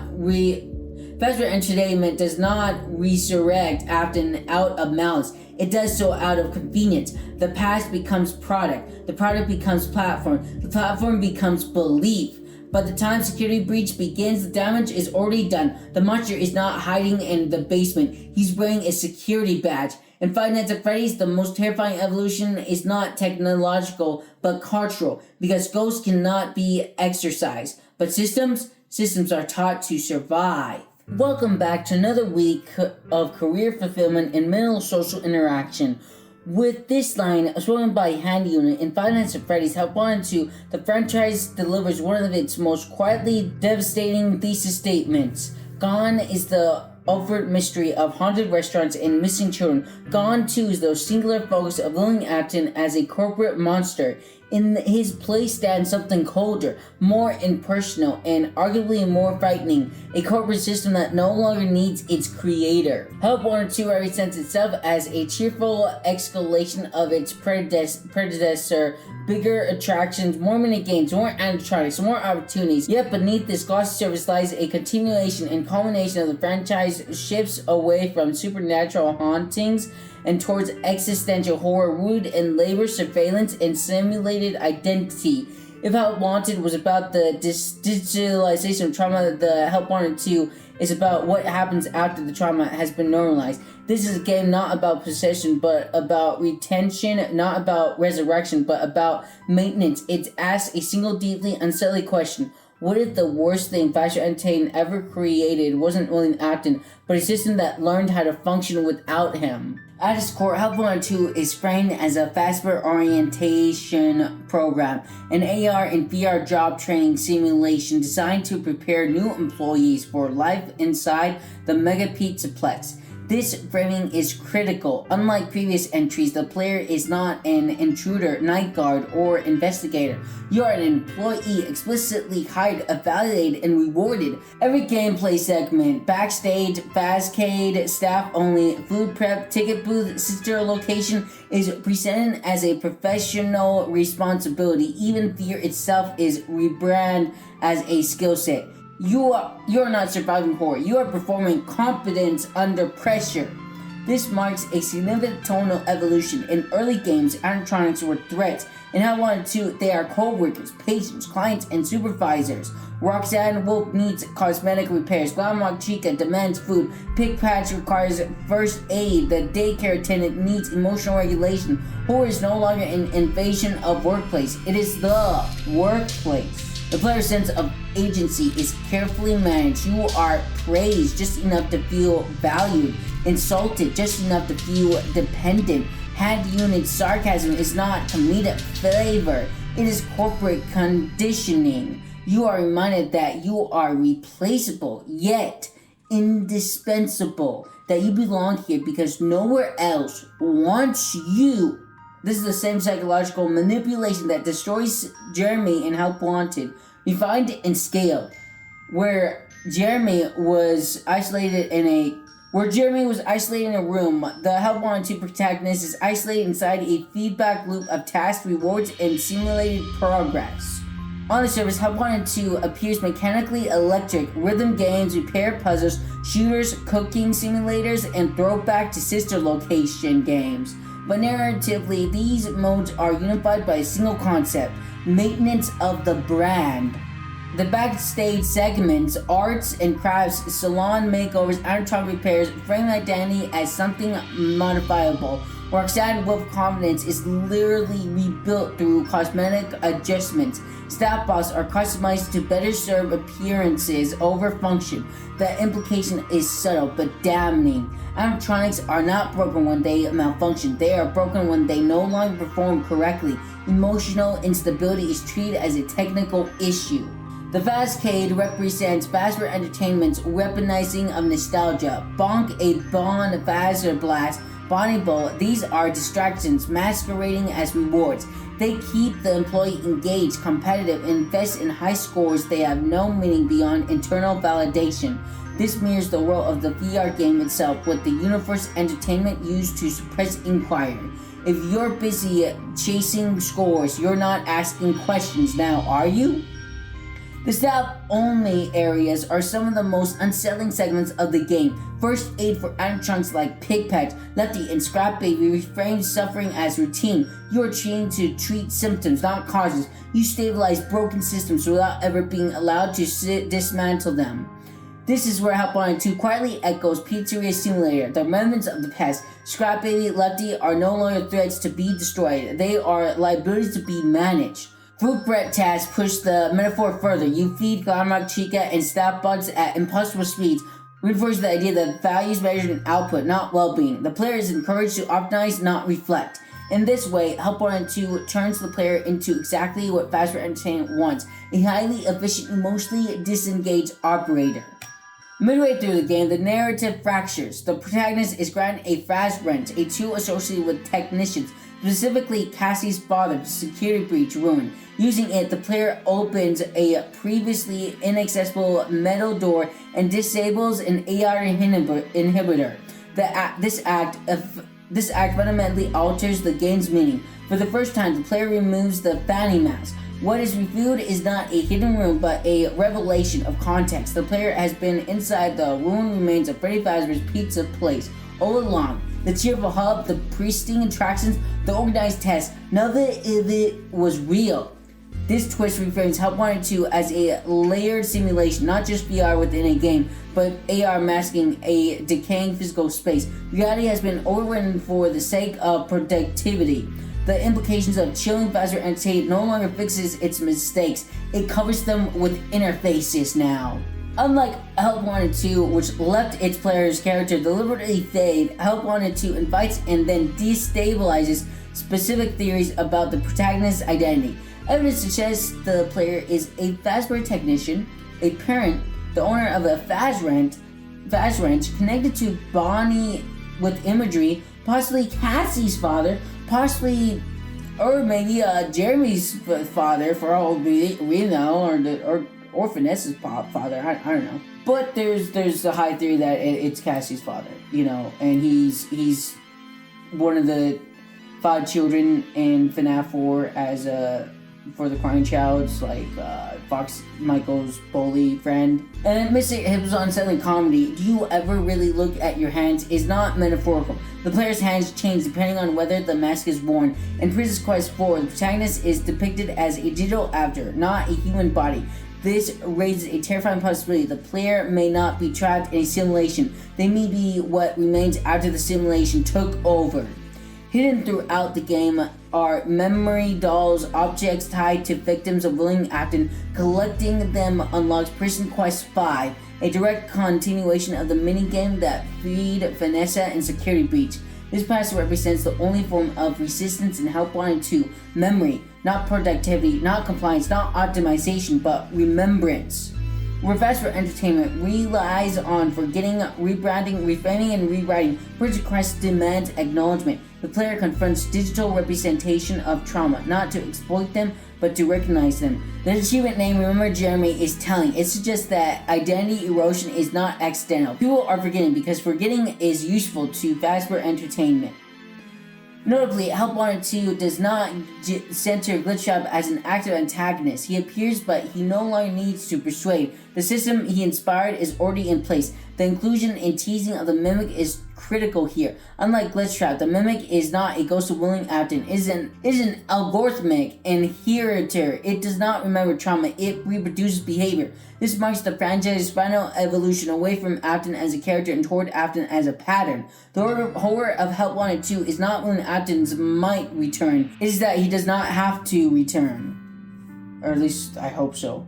But they're defined as Freddy's Help Wanted 2. The player has done exactly what was asked of them. They worked efficiently, they followed instructions, they adopted, they endured, and in doing so, they became part of the machine. Help Wanted 2 is not a story about escape, it is a story about institutional absorption, about how the horror persists not through monsters but through policies, not through murder but through labor, not through fear but through normalization. The true ending is not whether you free a princess or collect enough figures. The true ending is the Fazbear Entertainment is still operational and it's still hiring. Welcome back to a series better than Microsoft, even Dan Clancy. Subscribe to an underrated game that seems impossible to solve, not only by itself, but purposely breaks the FNAF timeline. Like seriously, are we in some alternate time dimension like Rick and Morty, or better yet, Conformity Gate? Hey, if the Duff Brothers can use AI, then I can make Baldy marry his one true king, the cockroach. Sorry, Hassan, you didn't pay for the subscribers' wedding fee. Subscribe for that peanut butter. Now, Jelly Egg, take it away. Ah! Let's up those numbers! That's not good! As Oswald is 10 years old, living in a town that feels like it already died. Once the mill at the edge of town kept everything alive, its smoke rising every morning like a heartbeat, its workers filling the streets, its paychecks keeping the lights on in the homes and storefronts. Then it shut down. One by one, businesses folded, families packed their lives into moving trucks and vanished. Streets grew quieter, windows stayed dark, even the air felt heavier, like the town itself was holding its breath, waiting for something that would never come. Oswald grew up in the aftermath of the collapse. He doesn't remember the town when it was happy, only when it was hollow. His mother works long shifts at the hospital, often leaving before sunrise and coming home after dark.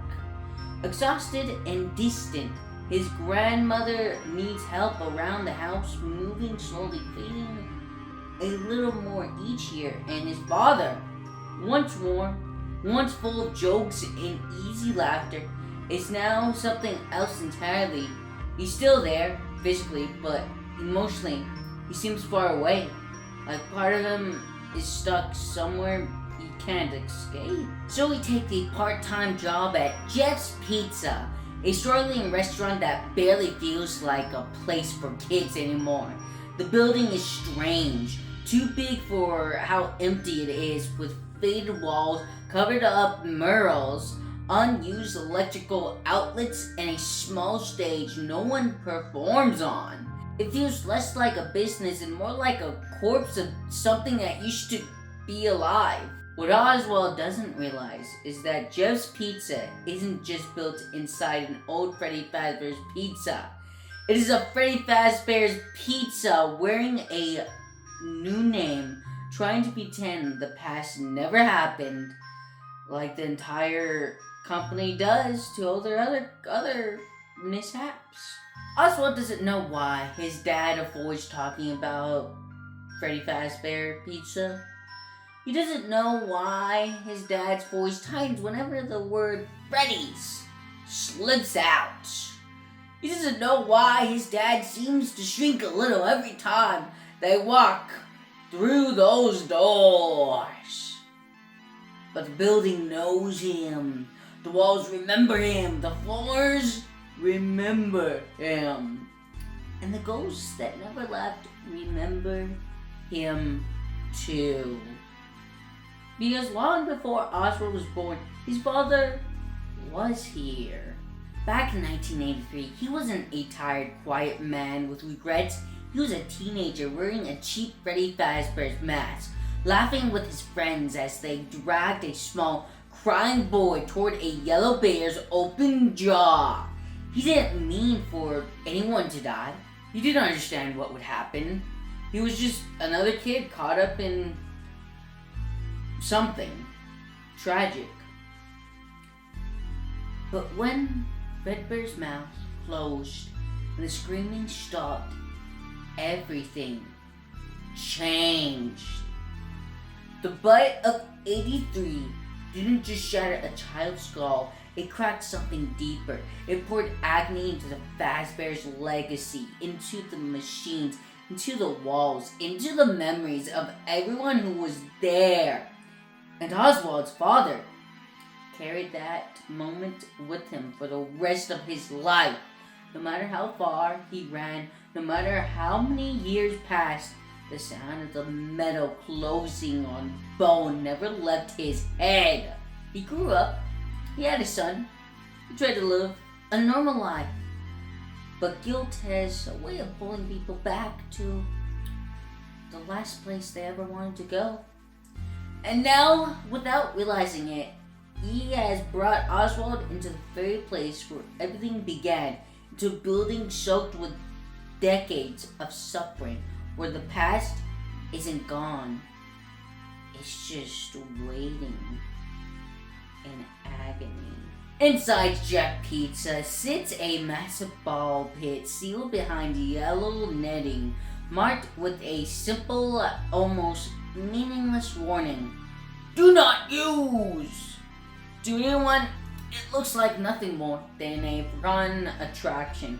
A relic from when the building was something brighter and louder, but the truth is far worse. The ball pit isn't broken, and it's not abandoned, it is contained.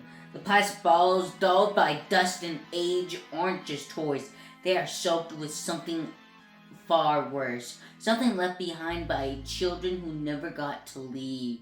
When Oswald climbs inside, he isn't crawling into a game or a hidden passage. He is stepping into a memory of reality that never closed. The pit drags him into 1985, the year William Afton murdered the missing children. Not because it can send people through time, not because agony has twisted the space around it so badly that the past is still alive inside it. In FNAF lore, extreme suffering does not fade when the body dies. It lingers, anchoring itself to the place where it happened. And when enough of it builds up, it forces memories to become physical. The ball pit is made of that pain.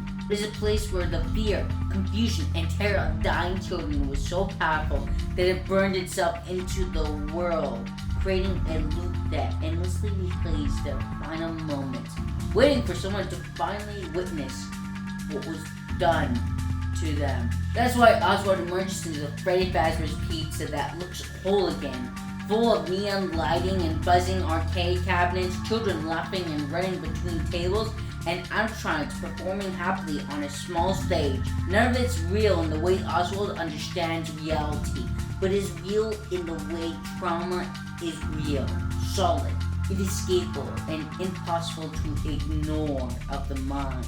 Every Smash-on he sees is already dead in his time.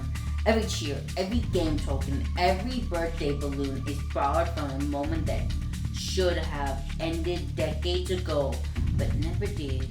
The ball pit isn't showing Oswald history. It is forcing him to walk through a memory that refuses to let go. A nightmare that keeps pretending to be a happy place because that was the last thing the children ever saw before everything went wrong. He hasn't gone back in time at all. He has fallen into a living scar, a replay of suffering so powerful that it masquerades as the past.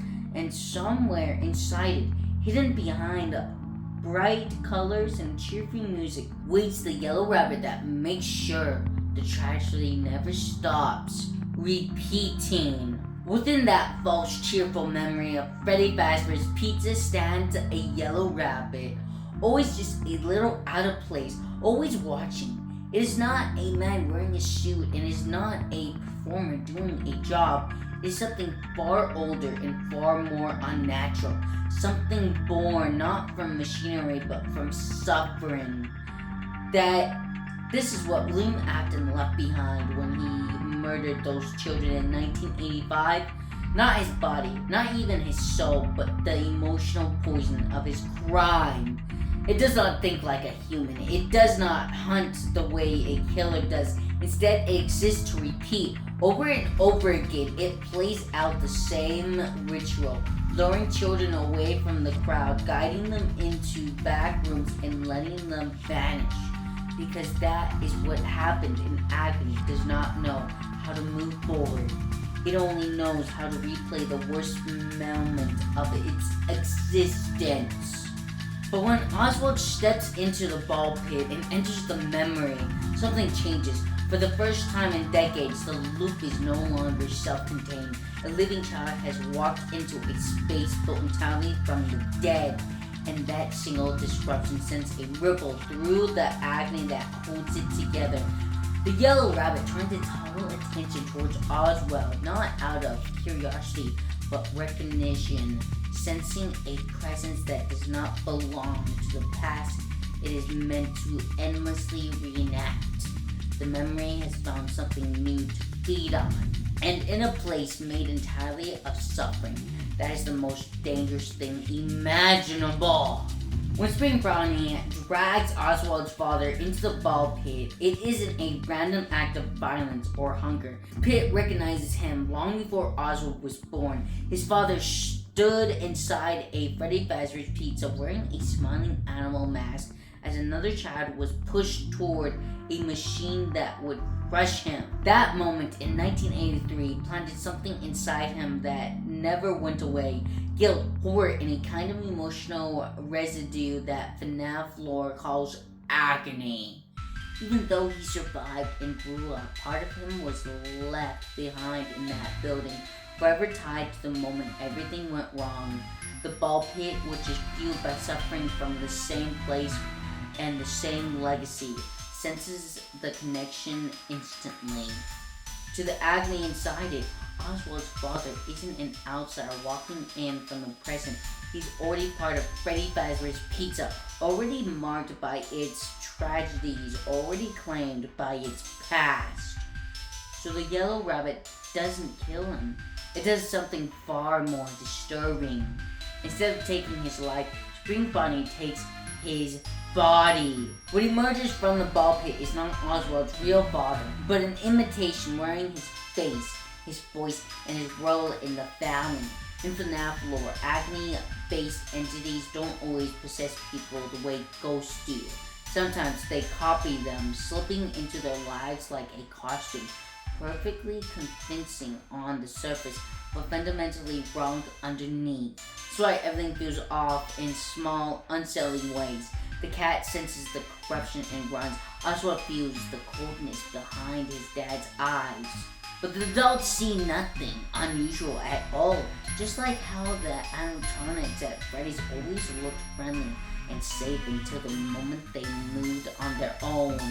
The monster doesn't need to look like a monster to be one. It only needs to hide well enough to keep hurting people. When Oswald returns to the ball pit, the sight that greets him is worse than he could have imagined. His real father lies unconscious, trapped somewhere deep within the memory of 1985, a place of screams and vanished children that has folded in on itself for decades.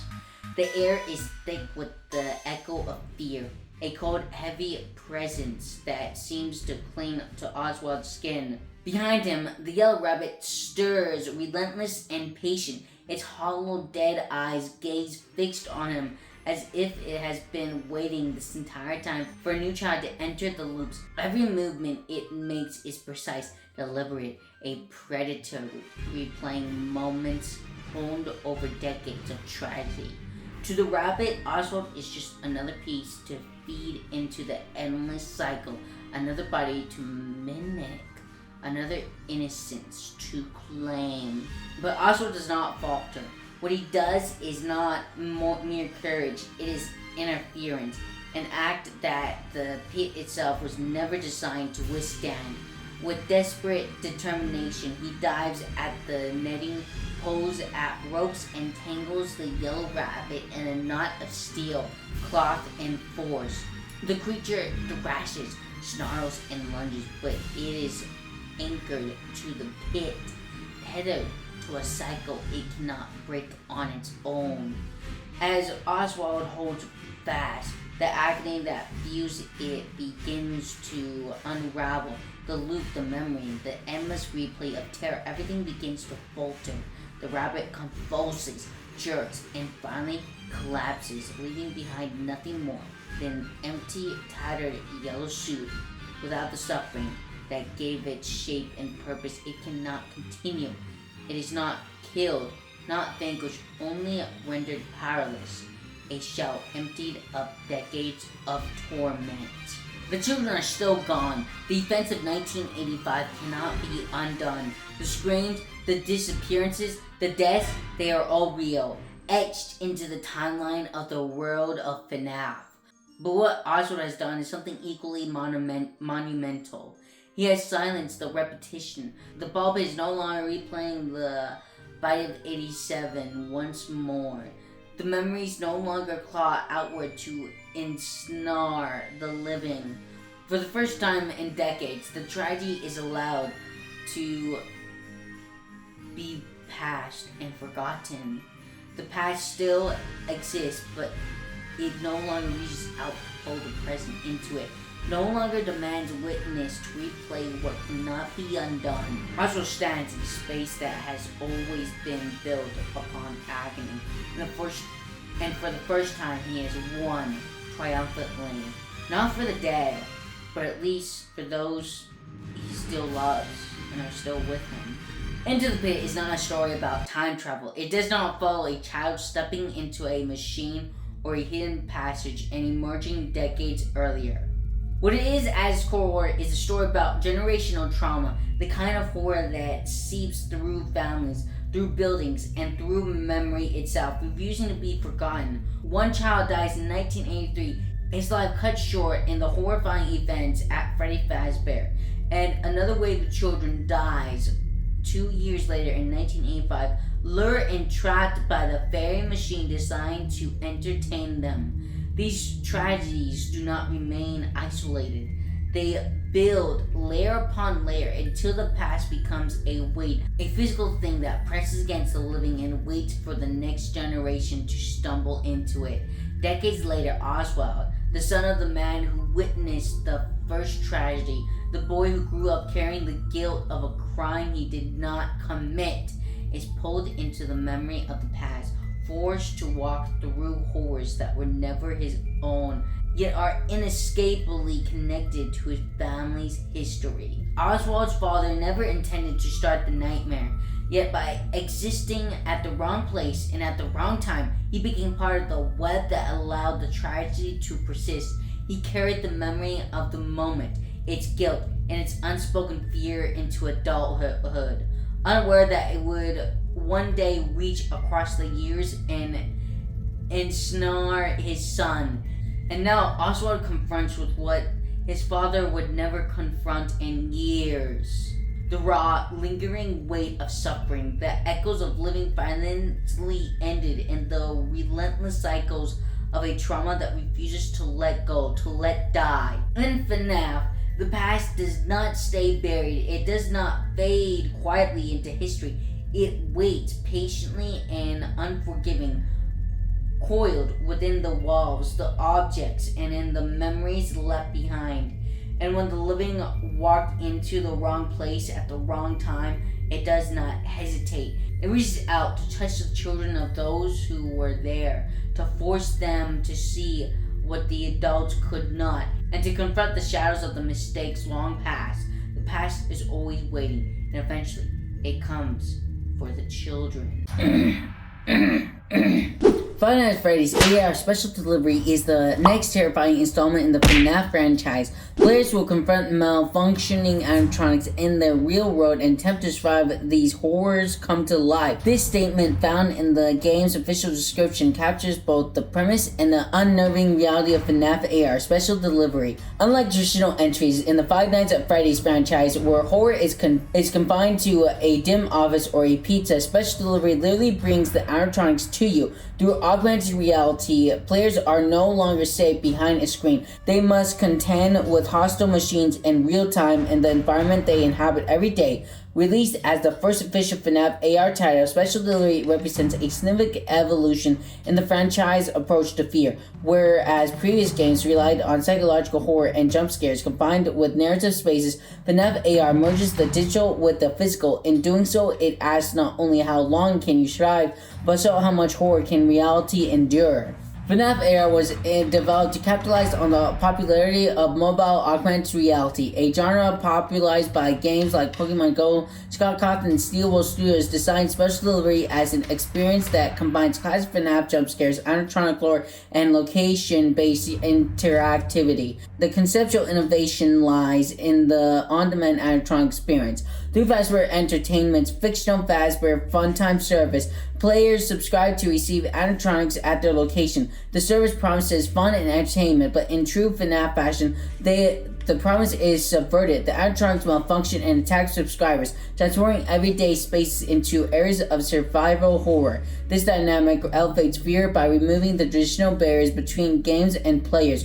Horror is no longer something that happens on screen. It is something that follows you. AR also introduces a new layer of immersion by leveraging a player's real-world surroundings. FNAF AR challenges players to think tactically in a three-dimensional space. Walls, furniture, and corners become part of the gameplay, while sounds designed and visual cues, footsteps, static, and flickering lights bring the animatronics to life.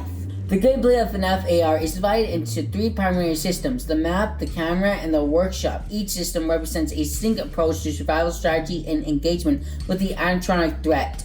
The map is the player's central interface for location-based gameplay. Using GPS, the game overlays animatronics' positions in real time, showing their proximity to the player's animatronics can roam freely, and the player must respond quickly when they approach the house zone. A virtual boundary represents the player's safe space. The map also enables tools for strategy, including transponders to reveal animatronics, radio jammers to temporarily disable them, and instant delivery to summon specific animatronics. Here, strategy becomes layered. The players must weigh risk against reward, deciding whether to confront or to avoid encounters. Ignoring the doorbell or exciting encounters prematurely result in lost streaks, adding a sense of persisting tension.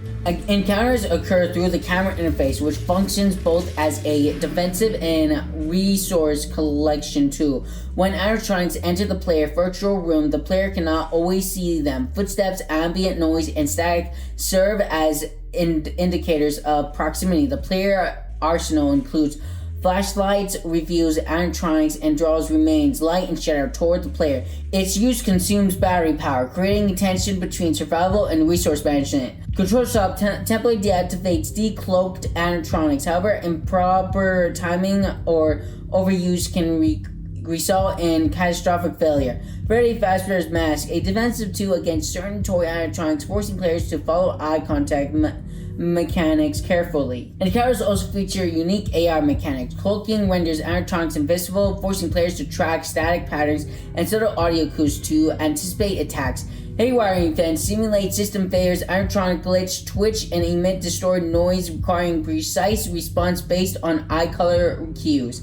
This level of unpredictability ensures that no encounter is ever the same and reinforces the central theme of FNAF AR: fear, constant, adaptive, and immediate. Battery management is a critical aspect of survival. Both the flashlight and controlled shock consume power, and running out results in inevitable failure unless extra batteries are available. This mechanical creates strategic tension, forcing players to make difficult decisions: when to conserve, when to attack, and when to prioritize survival over rewards. It is a mechanical reflection of the narrative. In a world where Fazbear Entertainment systems are malfunctioning, every choice has a consequence. One of the most innovative aspects of FNAF AR is its collection and customization system. Players can collect remnants, both light and shadow forms, through AR's exploration, which are then used to upgrade endoskeletons, unlock mod slots, and enhance performance. Shadow remnants are in particular introduce a risk-reward dynamic. Collecting too many in a short period triggers the appearance of Black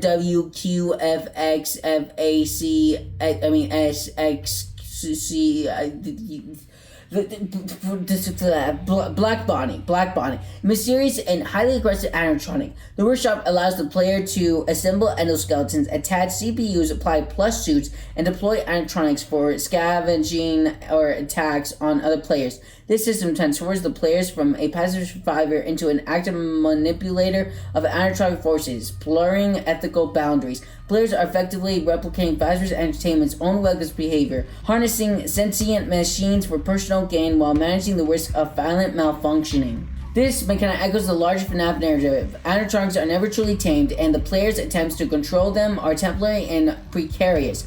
By engaging with the workshop, players participate in the same moral compromises that define the franchise. FNAF AR's multiplayer mechanics further enhance its tension. Players can send animatronics to attack friends or others, creating a competitive environment where risk is shared. This mechanic emphasizes the social horror of the franchise. Danger is no longer isolated, but extended the threat into the player's social network.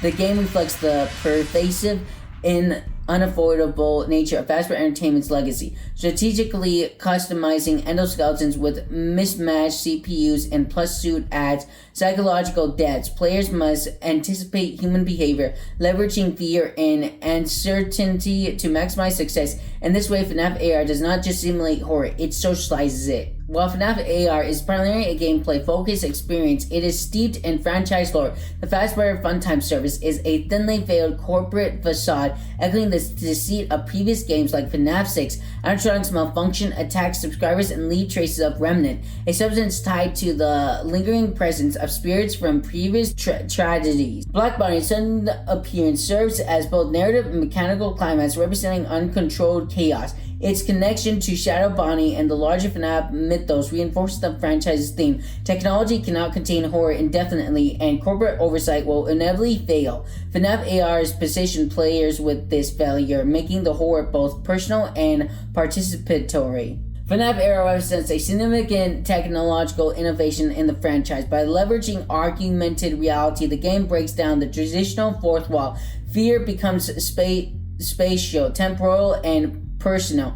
Animatronics do not simply appear on a screen, they occupy the player's environment. Glitches, static, and haywire events reinforce the sensation of intrusion, making everyday spaces, bedrooms, living rooms, even offices potentially lethal.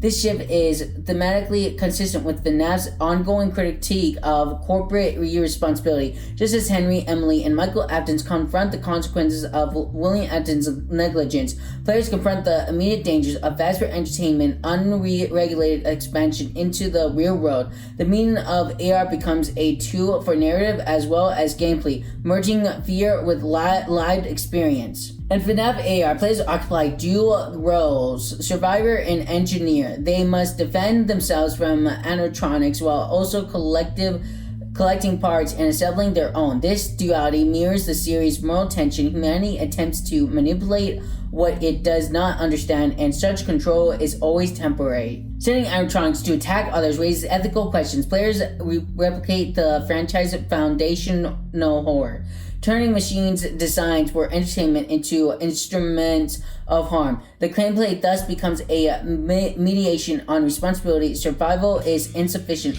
One must navigate power and morality simultaneously.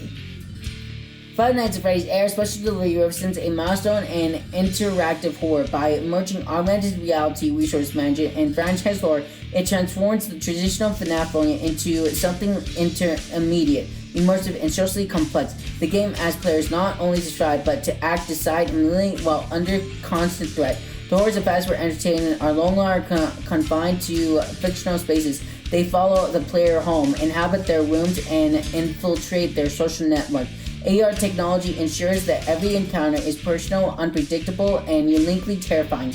In the end, FNAF AR demonstrates that the most enduring horror is not just what monsters do, but what humans allow them to do. Players are not just surviving animatronics, they are confronting the consequences of a world where curiosity, technology, and corporate greed collide. And in this world, there is no safe space, only strategy, vigilance, and the hope that the lights stay on. One game that truly changes the entire FNAF timeline. One game that truly defies all logic and reasoning and just makes you just laugh at every decision they made. I mean, Steelwool, come on. I mean, you got T opposing Freddy here. You got, ending the game immediately the moment you start. Like, so many glitches. This is security breach. The Mega Pizzaplex. The Mega Pizzaplex stood as a sprawling beacon of neon and excitement, its lights flashing in time with cheerful music. Children ran through its massive hallway while families watched the glam rocks. Freddy, Chica, Monty, and Roxy performed on stage. Each animatronic was a marvel of engineering, designed to entertain and amaze their brightly colorful exterior, hiding the intricate systems inside. But not everything in the Pizzaplex was as perfect as it seemed. On this particular night, the opening sequence of events would change the lives of one boy and one animatronic forever. The day began like any other with a fully animated cutscene. The Glamrots hit the stage with practiced precision, performing to the delight of the crowd. The lights gleamed off Freddy's polished metal, Monty's guitar gleamed on the spotlight, and Chica spun gracefully in the signature dance moves. But then something went horribly wrong. Glamrock Freddy's systems began to glitch. Sparks flickered across his chest as his head twitched unnaturally. The crowd didn't notice, but backstage the lights flickered ominously. Freddy collapsed mid-performance, falling to the stage with a heavy metallic thud. Panic spread amongst the staff, and the show abruptly ended. Freddy's consciousness flickered as he rebooted. He woke up alone in the photo room, disoriented and confused. It was there he met Gregory, a small boy hiding from the night guard Vanessa. Gregory's wide eyes reflected both fear and determination. I'm hiding from her, Gregory whispered, glancing nervously towards the doors. She's dangerous. Freddy's voice, calm and mechanically yet strangely reassuring, responds, I'll help you. We'll get out of here. Gregory crawled through a narrow fence to locate a photo pass that would unlock Freddy's confinement. Together they ventured into the maze-like corridors, dodging security cameras and avoiding Vanessa's patrols. The medical station became their first test. Freddy led Gregory into the hidden room, the hum of machinery echoing around them. Gregory hid as Vanessa approached, scolding Freddy for his apparent negligence before walking away. The boy let out a quiet sigh of relief, realizing he had only just escaped the first true danger. But safety was fleeting. Freddy's battery eventually died, leaving Gregory to navigate the Pizzaplex alone. This marks the beginning of his real trial, learning to sneak, evade, and survive against the animatronics designed to hunt him. Gregory soon found himself at the daycare, where he encountered Sun, the seemingly cheerful daycare attendant. Initially, Sun appeared playful and encouraged Gregory to join in games, but the situation quickly escalated, with Gregory discovering that he needed to distract Sun to access a key at the front desk. Then, the power failed. Sun's cheerful exterior twisted into something horrifying. He became Moon, a menacing presence intent on punishing Gregory for breaking the rules. The boy had to locate and reactivate 5 generators to restore the light, turning Moon back into the seemingly harmless Sun. Even after surviving, Sun called a security alert, alerting other animatronics to Gregory's location. Freddy now recharged, helping guide him onward, but their path was far from safe. Finally, a mysterious figure in a rabbit suit stalked them silently, her presence a constant terrifying threat. But Gregory acquired a fast map from the map staff bot, revealing the sprawling complexity of the Pizzaplex. 4 floors, including 2 basements, the map offered multiple paths, each fraught with danger. Route 1, through through L chips in the arcade loading to the security office and the prize counter, or Route 2 via a vent near salads and sides to the loading dock. Both paths present their own unique hazards. Route 1, which is in L chips in the arcade. In the L chips route, Gregory encountered locked doors, infestations of staff bots, and wind-up music man chased him through narrow fence. After falling through obstacles and evading the relentless animatronic, Gregory entered the security office to obtain a security badge. Alarms triggered, drawing Monty and Roxy. Gregory had to hide until Freddy intervened, shutting off the alarms and luring the two animatronics away. The next challenge involved a locked fire exit, requiring Gregory to navigate to an elevator to continue his journey, mentioning tension and suspense as the Pizzaplex itself seemed almost alive in opposition to him. The second route, which was the loading dock path offered equally intense threats. Gregory evading Glamrock Chica across catwalks, using vents for cover while Freddy provided guidance. The boy had to use the Pizzaplex own pizza delivery system as a distraction to navigate blocked doors and power depleting obstacles. Eventually, Gregory faced a higher security clearance and had to evade multiple staff bots. Each encounter racked up the tension. Both paths converged when a map staff both attempted to stop him, leading to Vanessa capturing Gregory. He was locked in Lost and Found, where Fanny taunted him with chilling questions. "Are you having fun yet?" Using a screwdriver, Gregory escapes through a vent, nearly avoiding Fanny's deadly pursuit. Freddy contacted him once again, directing him to Roxy's Raceway. At Roxy's Raceway, Freddy lay malfunctioning. Having missed his recharge, Gregory helped guide him to parts and service, acquiring a backstage pass and navigating storage rooms while being pursued by Roxanne. Throughout the Pizzaplex, Gregory collected security passes, performance DVDs, and other tools critical for survival. Freddy required repairs via a Simon Says minigame, after which he regained functionality. The pair then undertook a series of upgrades, equipped Freddy the Monty Claus or Chica voice box, granting new abilities to overcome obstacles and hostile animatronics. This segment tested both strategy and timing, with Gregory using upgrade Freddy abilities to navigate the maze like Pizzaplex, evade enemies, and deactivate threats such as Roxanne, who was tricked into a fiery trap. The Pizzaplex grew increasingly hostile. Endoskeletons activated, stalking Gregory in shadows and vents. Wind-up Music Man and other threats chase him relentlessly, forcing him to think quickly and act decisively. Each room, hallway, and vents became a puzzle of survival. Gregory gathered components and upgrades for Freddy, enhancing their partnership. They confronted Moon again, deactivated staff variants, and prepared for encountering with Fanny, the silent manipulator behind the chaos. We finally reach the multiple endings series, so, different endings. They'll be time-stamped in chapters if you want to know which one you can go through. As the night wore on, Gregory faced a pivotal decision: stay with Freddy or leave the Pizzaplex. The ending where you leave, Gregory escapes alone. Comic-style cutscenes hint at homelessness and multiple disappearances. Finally, Odie finds Gregory again, likely killing him off-screen probably.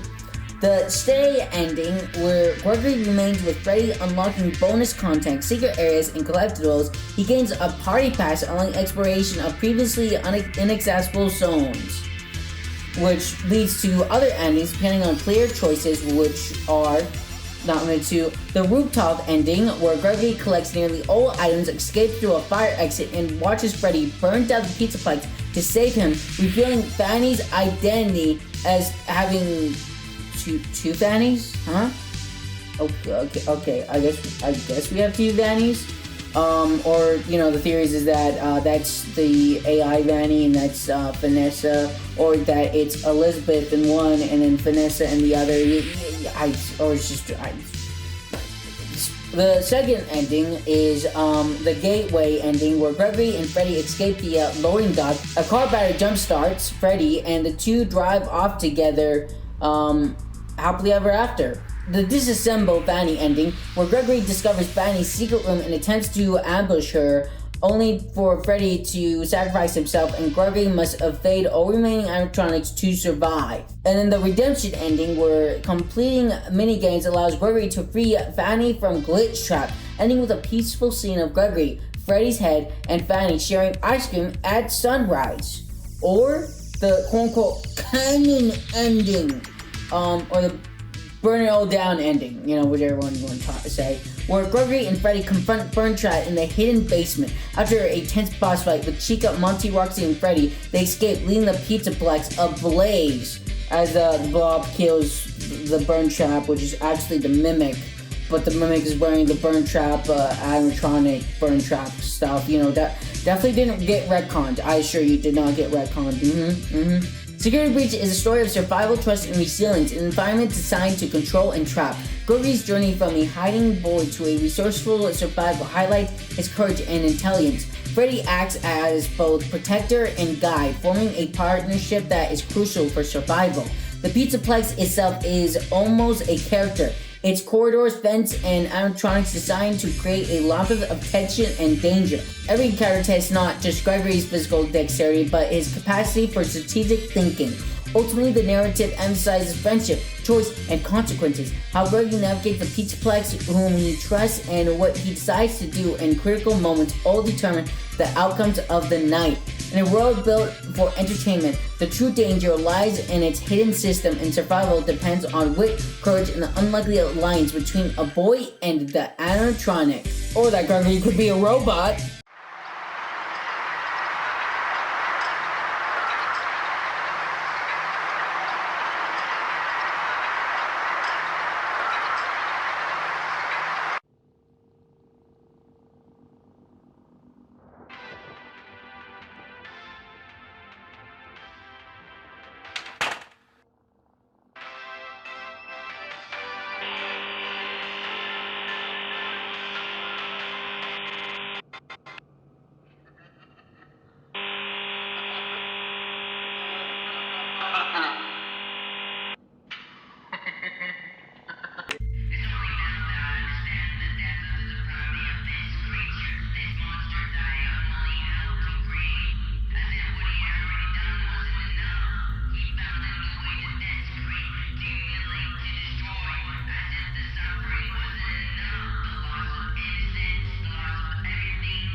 The origin of the Echo.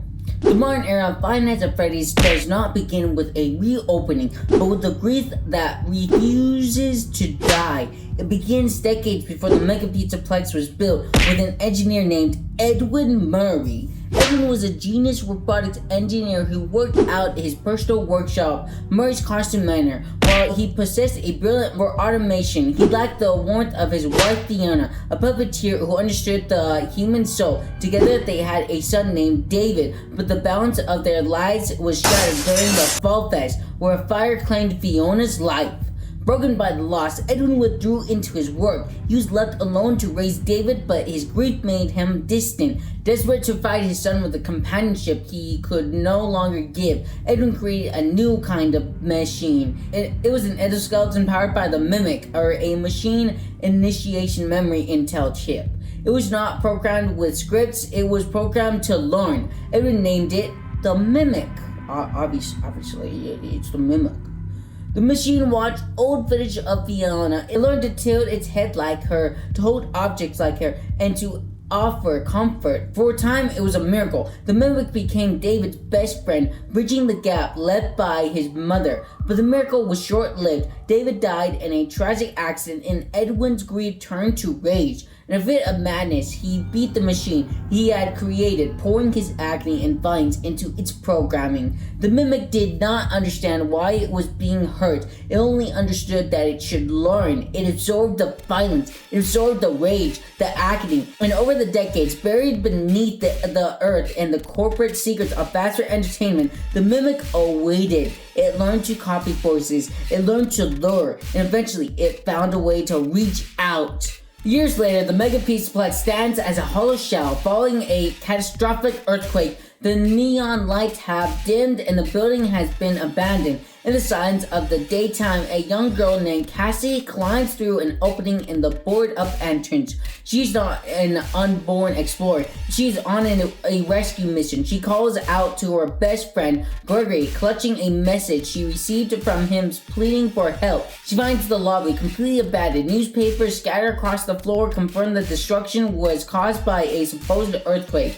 Hearing a noise, Cassie heads towards the destroyed Glamour Freddy statue. There she finds a stat bot, twitching and broken, stuck in a wall. She pries a flashlight from its grips. Moving up the stairs of the gift shop, she hears the chime of a music box and Gregory's voice crying out. Following the sound, she finds a Roxanne walkie-talkie, a Roxy-talkie. Lying on the ground, she hears him, Gregory. He explains in a panicked voice that something grabbed him and dragged him into the sinkhole beneath Roxy Raceway. Cassie, determined to save him, jumps down the elevator shaft to descend deeper. She climbs a ladder, barely surviving as the elevator car barreled down, nearly crushing her. Reaching the top of the shaft, she crawls through a vent and spills into the kitchen. In the kitchen, Cassie encounters Ruin Chica, the animatronic, filthy and covered in garbage, attempts to jump scare her but malfunctions, powering down before it can strike Cassie presses on, fighting a fast run. She notes it looks just like one of her father's. Using the tool, she charges a panel to open a security door. Heading downstairs, she glimpses the blob, Tango, moving through a hole in a wall, but it quickly vanishes. The atmosphere is thick with decay. Dread Unit's voice glitches over the speakers, thanking guests for joining the show before dying out. As Cassie attempts to navigate a sewer pipe, Monty Gator, now a legless feral torso, erupts from the dark, knocking her into the water. Cassie wakes up in Monty Golf, miraculously alive. She crawls through the rubble and approaches by a MatPat, which offers her a familiar object, Fanny's mask. It is now called a security mask. Knowing the strange writing and the fact that it doesn't look like Bonnie, Cassie puts it on. She's immediately connected to the FNAF, or Virtual Augmented Neural Network Integration interface. A small, cheerful virtual bear named Healthy appears in her vision. Healthy explains that while the mask makes the world look different, she is still in reality. Faster Entertainment has simply made it better.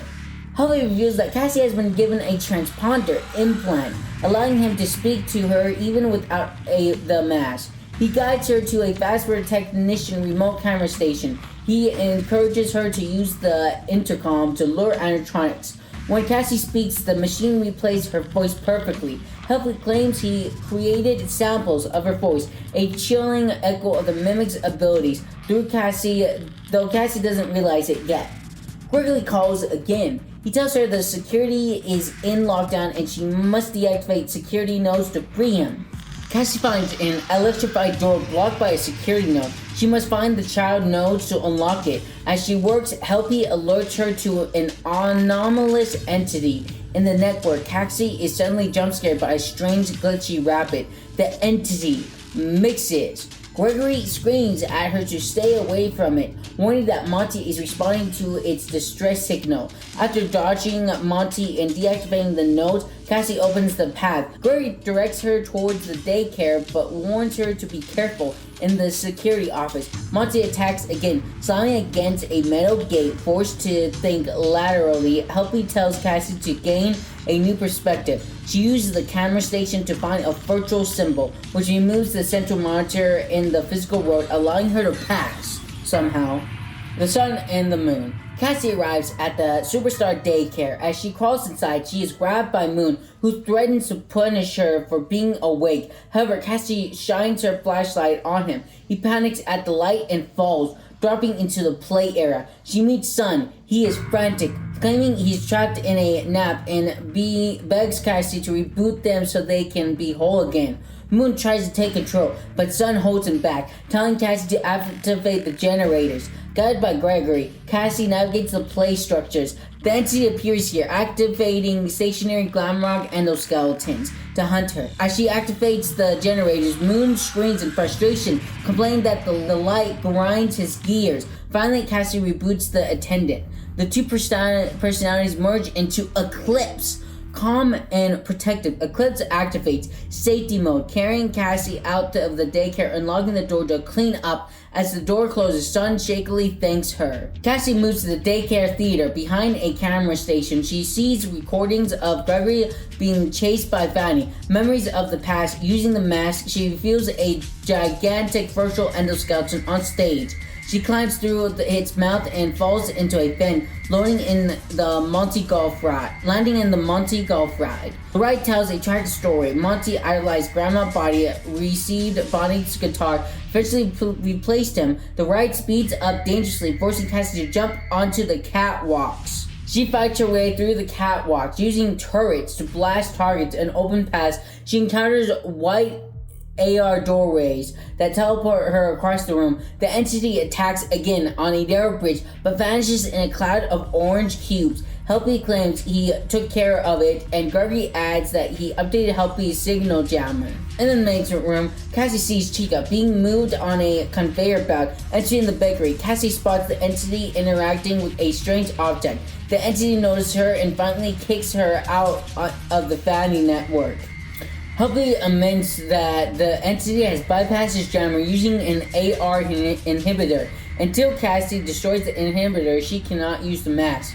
Suddenly, the giant cupcake above the bakery activates, its eyes glowing blue, and robotic arms shove Cassie down into the basement with Chica. Chica, twitching in a malfunctioning recharge station, climbs out and eats garbage. Cassie sneaks around the blind, thrashing chicken, destroys the inhibitor, and puts the mask back on to escape through the floor.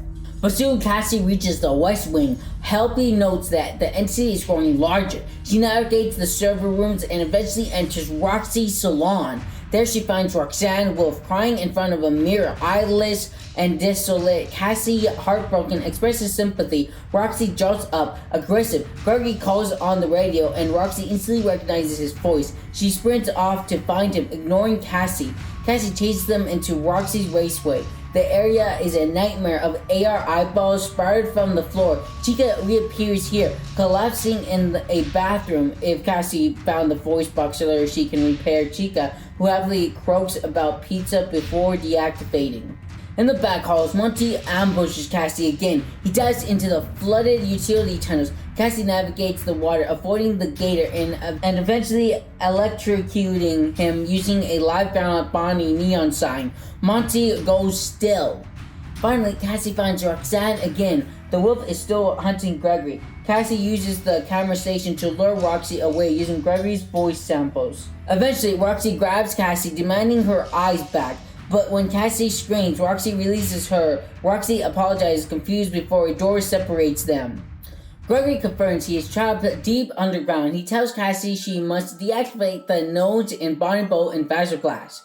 In Bonnie Bow, Cassie faces swarms of mini music men. She finds a secret room belonging to Glamour Bonnie, filled with broken bots and a poster signed by Freddy. A vent sucks her in, dropping her through a trippy purple tunnel that deposits her in Fanny's hideout above Faster Blast. In Faster Blast, Cassie cannot remove the mask due to inhibitors. She is hunted by the entity and discovers Glamrock Freddy, headless and lying in rubble, or a prototype.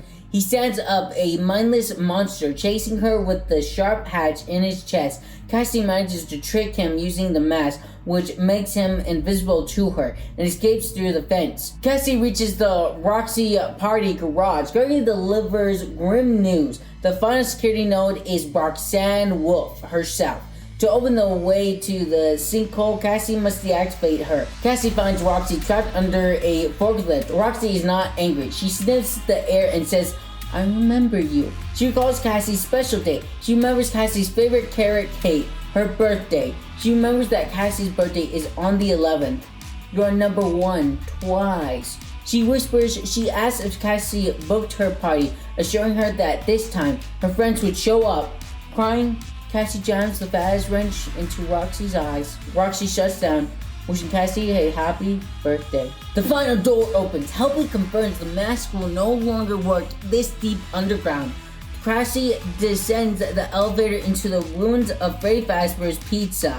She passes a deactivated candy cadet. As she feeds its tokens, it tells a story of a mother who locked a monster in the basement and told her son never to open the door. But the monster learned the mother's lullaby and the son opened the door. Cassie finds the room where Burntrap once was. It is empty. She finds a room with a machine labeled Mixes and a forklift. A monitor asks if she wants to deactivate security protocols. She selects yes. The entity tries to grab her one last time, but it's sucked into the machine. The security is down. Cassie runs into the next room, expecting to find Gregory, but Gregory is not there. Instead, a tall, mismatched endoskeleton stands in the shadows. It wears a patchwork of costumes. It tilts its head. It speaks with Gregory's voice. I'm Gregory, it says. Then the voice drops. This is the Mimic. The security systems Cassie destroyed was not a trap, it was a cage, and she just unlocked the door. The Mimic lunges. Suddenly, Roxanne's wolf, rebooted and furious, jumps between them. She fights the monster, telling Cassie to run. The real Gregory finally calls. He explains he was never at the Pizzaplex. He has been at home. The thing in the basement tricked her. He has a friend, Vanessa, with access to the building's max. He tells Cassie to run to the elevator. And now we have the endings, which will be timestamped in chapters down below, so you can see what chapters you want me to speak of. We have the neutral ending, which is the elevator. Cassie follows the real Gregory's instructions, sprinting through the dark tunnels while the Mimic chases her. She barely makes it to the elevator. The door is slightly shut on the Mimic's arm, severing it. As the elevator ascends, Gregory speaks over the speakers. He explains that the Mix's security program was designed to keep the Mimic hidden. By shutting it down, Cassie has endangered everyone. Gregory says, we can't risk being followed. I'm sorry. The elevator cable snaps. The car plummets into the darkness. As the screen fades to black, Roxy's voice calls out softly, Cassie. Then we have the Brazilian ending, or the mask ending. If Cassie ignores Gregory's instructions and heads towards a Fredbear cutout, she can put on the security mask. The horrifying reality of the Mimic fading away, she sees a static cartoon's image of Gregory, Helpy, and Vanessa sitting in the sunny hill, eating ice cream. Cassie smiles, retreating into her mind as the Mimic closes in behind her in the real world. Oh, so this is probably her hyperventilating and then dying of low oxygen, because she's trying to escape reality and the nightmare she's in. But then we finally have the final ending, which is the scooper ending, or the machine. If Cassie found the 4 secret cameras hidden in the chapters 1, 3, 5, and 7, she can unlock a secret door. During the chase, she lures the Mimic, now wearing a bizarre lion mascot costume, into a containment chamber. She reaches a control room and presses a button. The room fills with fog. The Mimic bangs on the glass, trying to get to her. Suddenly, the scooper, a massive mechanical claw, almost like the one in Sister location, strikes, impaling the Mimic, dragging it into the machinery. The legacy of Edwin Murray is finally dismantled piece by piece. Hopefully. Maybe. We'll see what the next game has. We'll see. We'll see. But you know what's even crazier than this video? Why, me solving Sister location. That's even crazier, guys.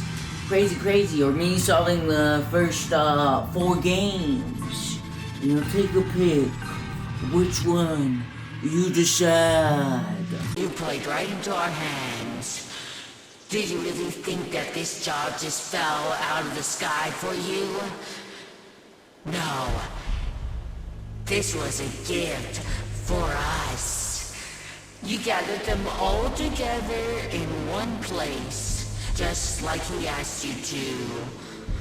All of those little souls in one place, just for us, a gift. Now we can do what we were created to do and be complete. I will make you proud, Daddy. Watch, listen, and be full.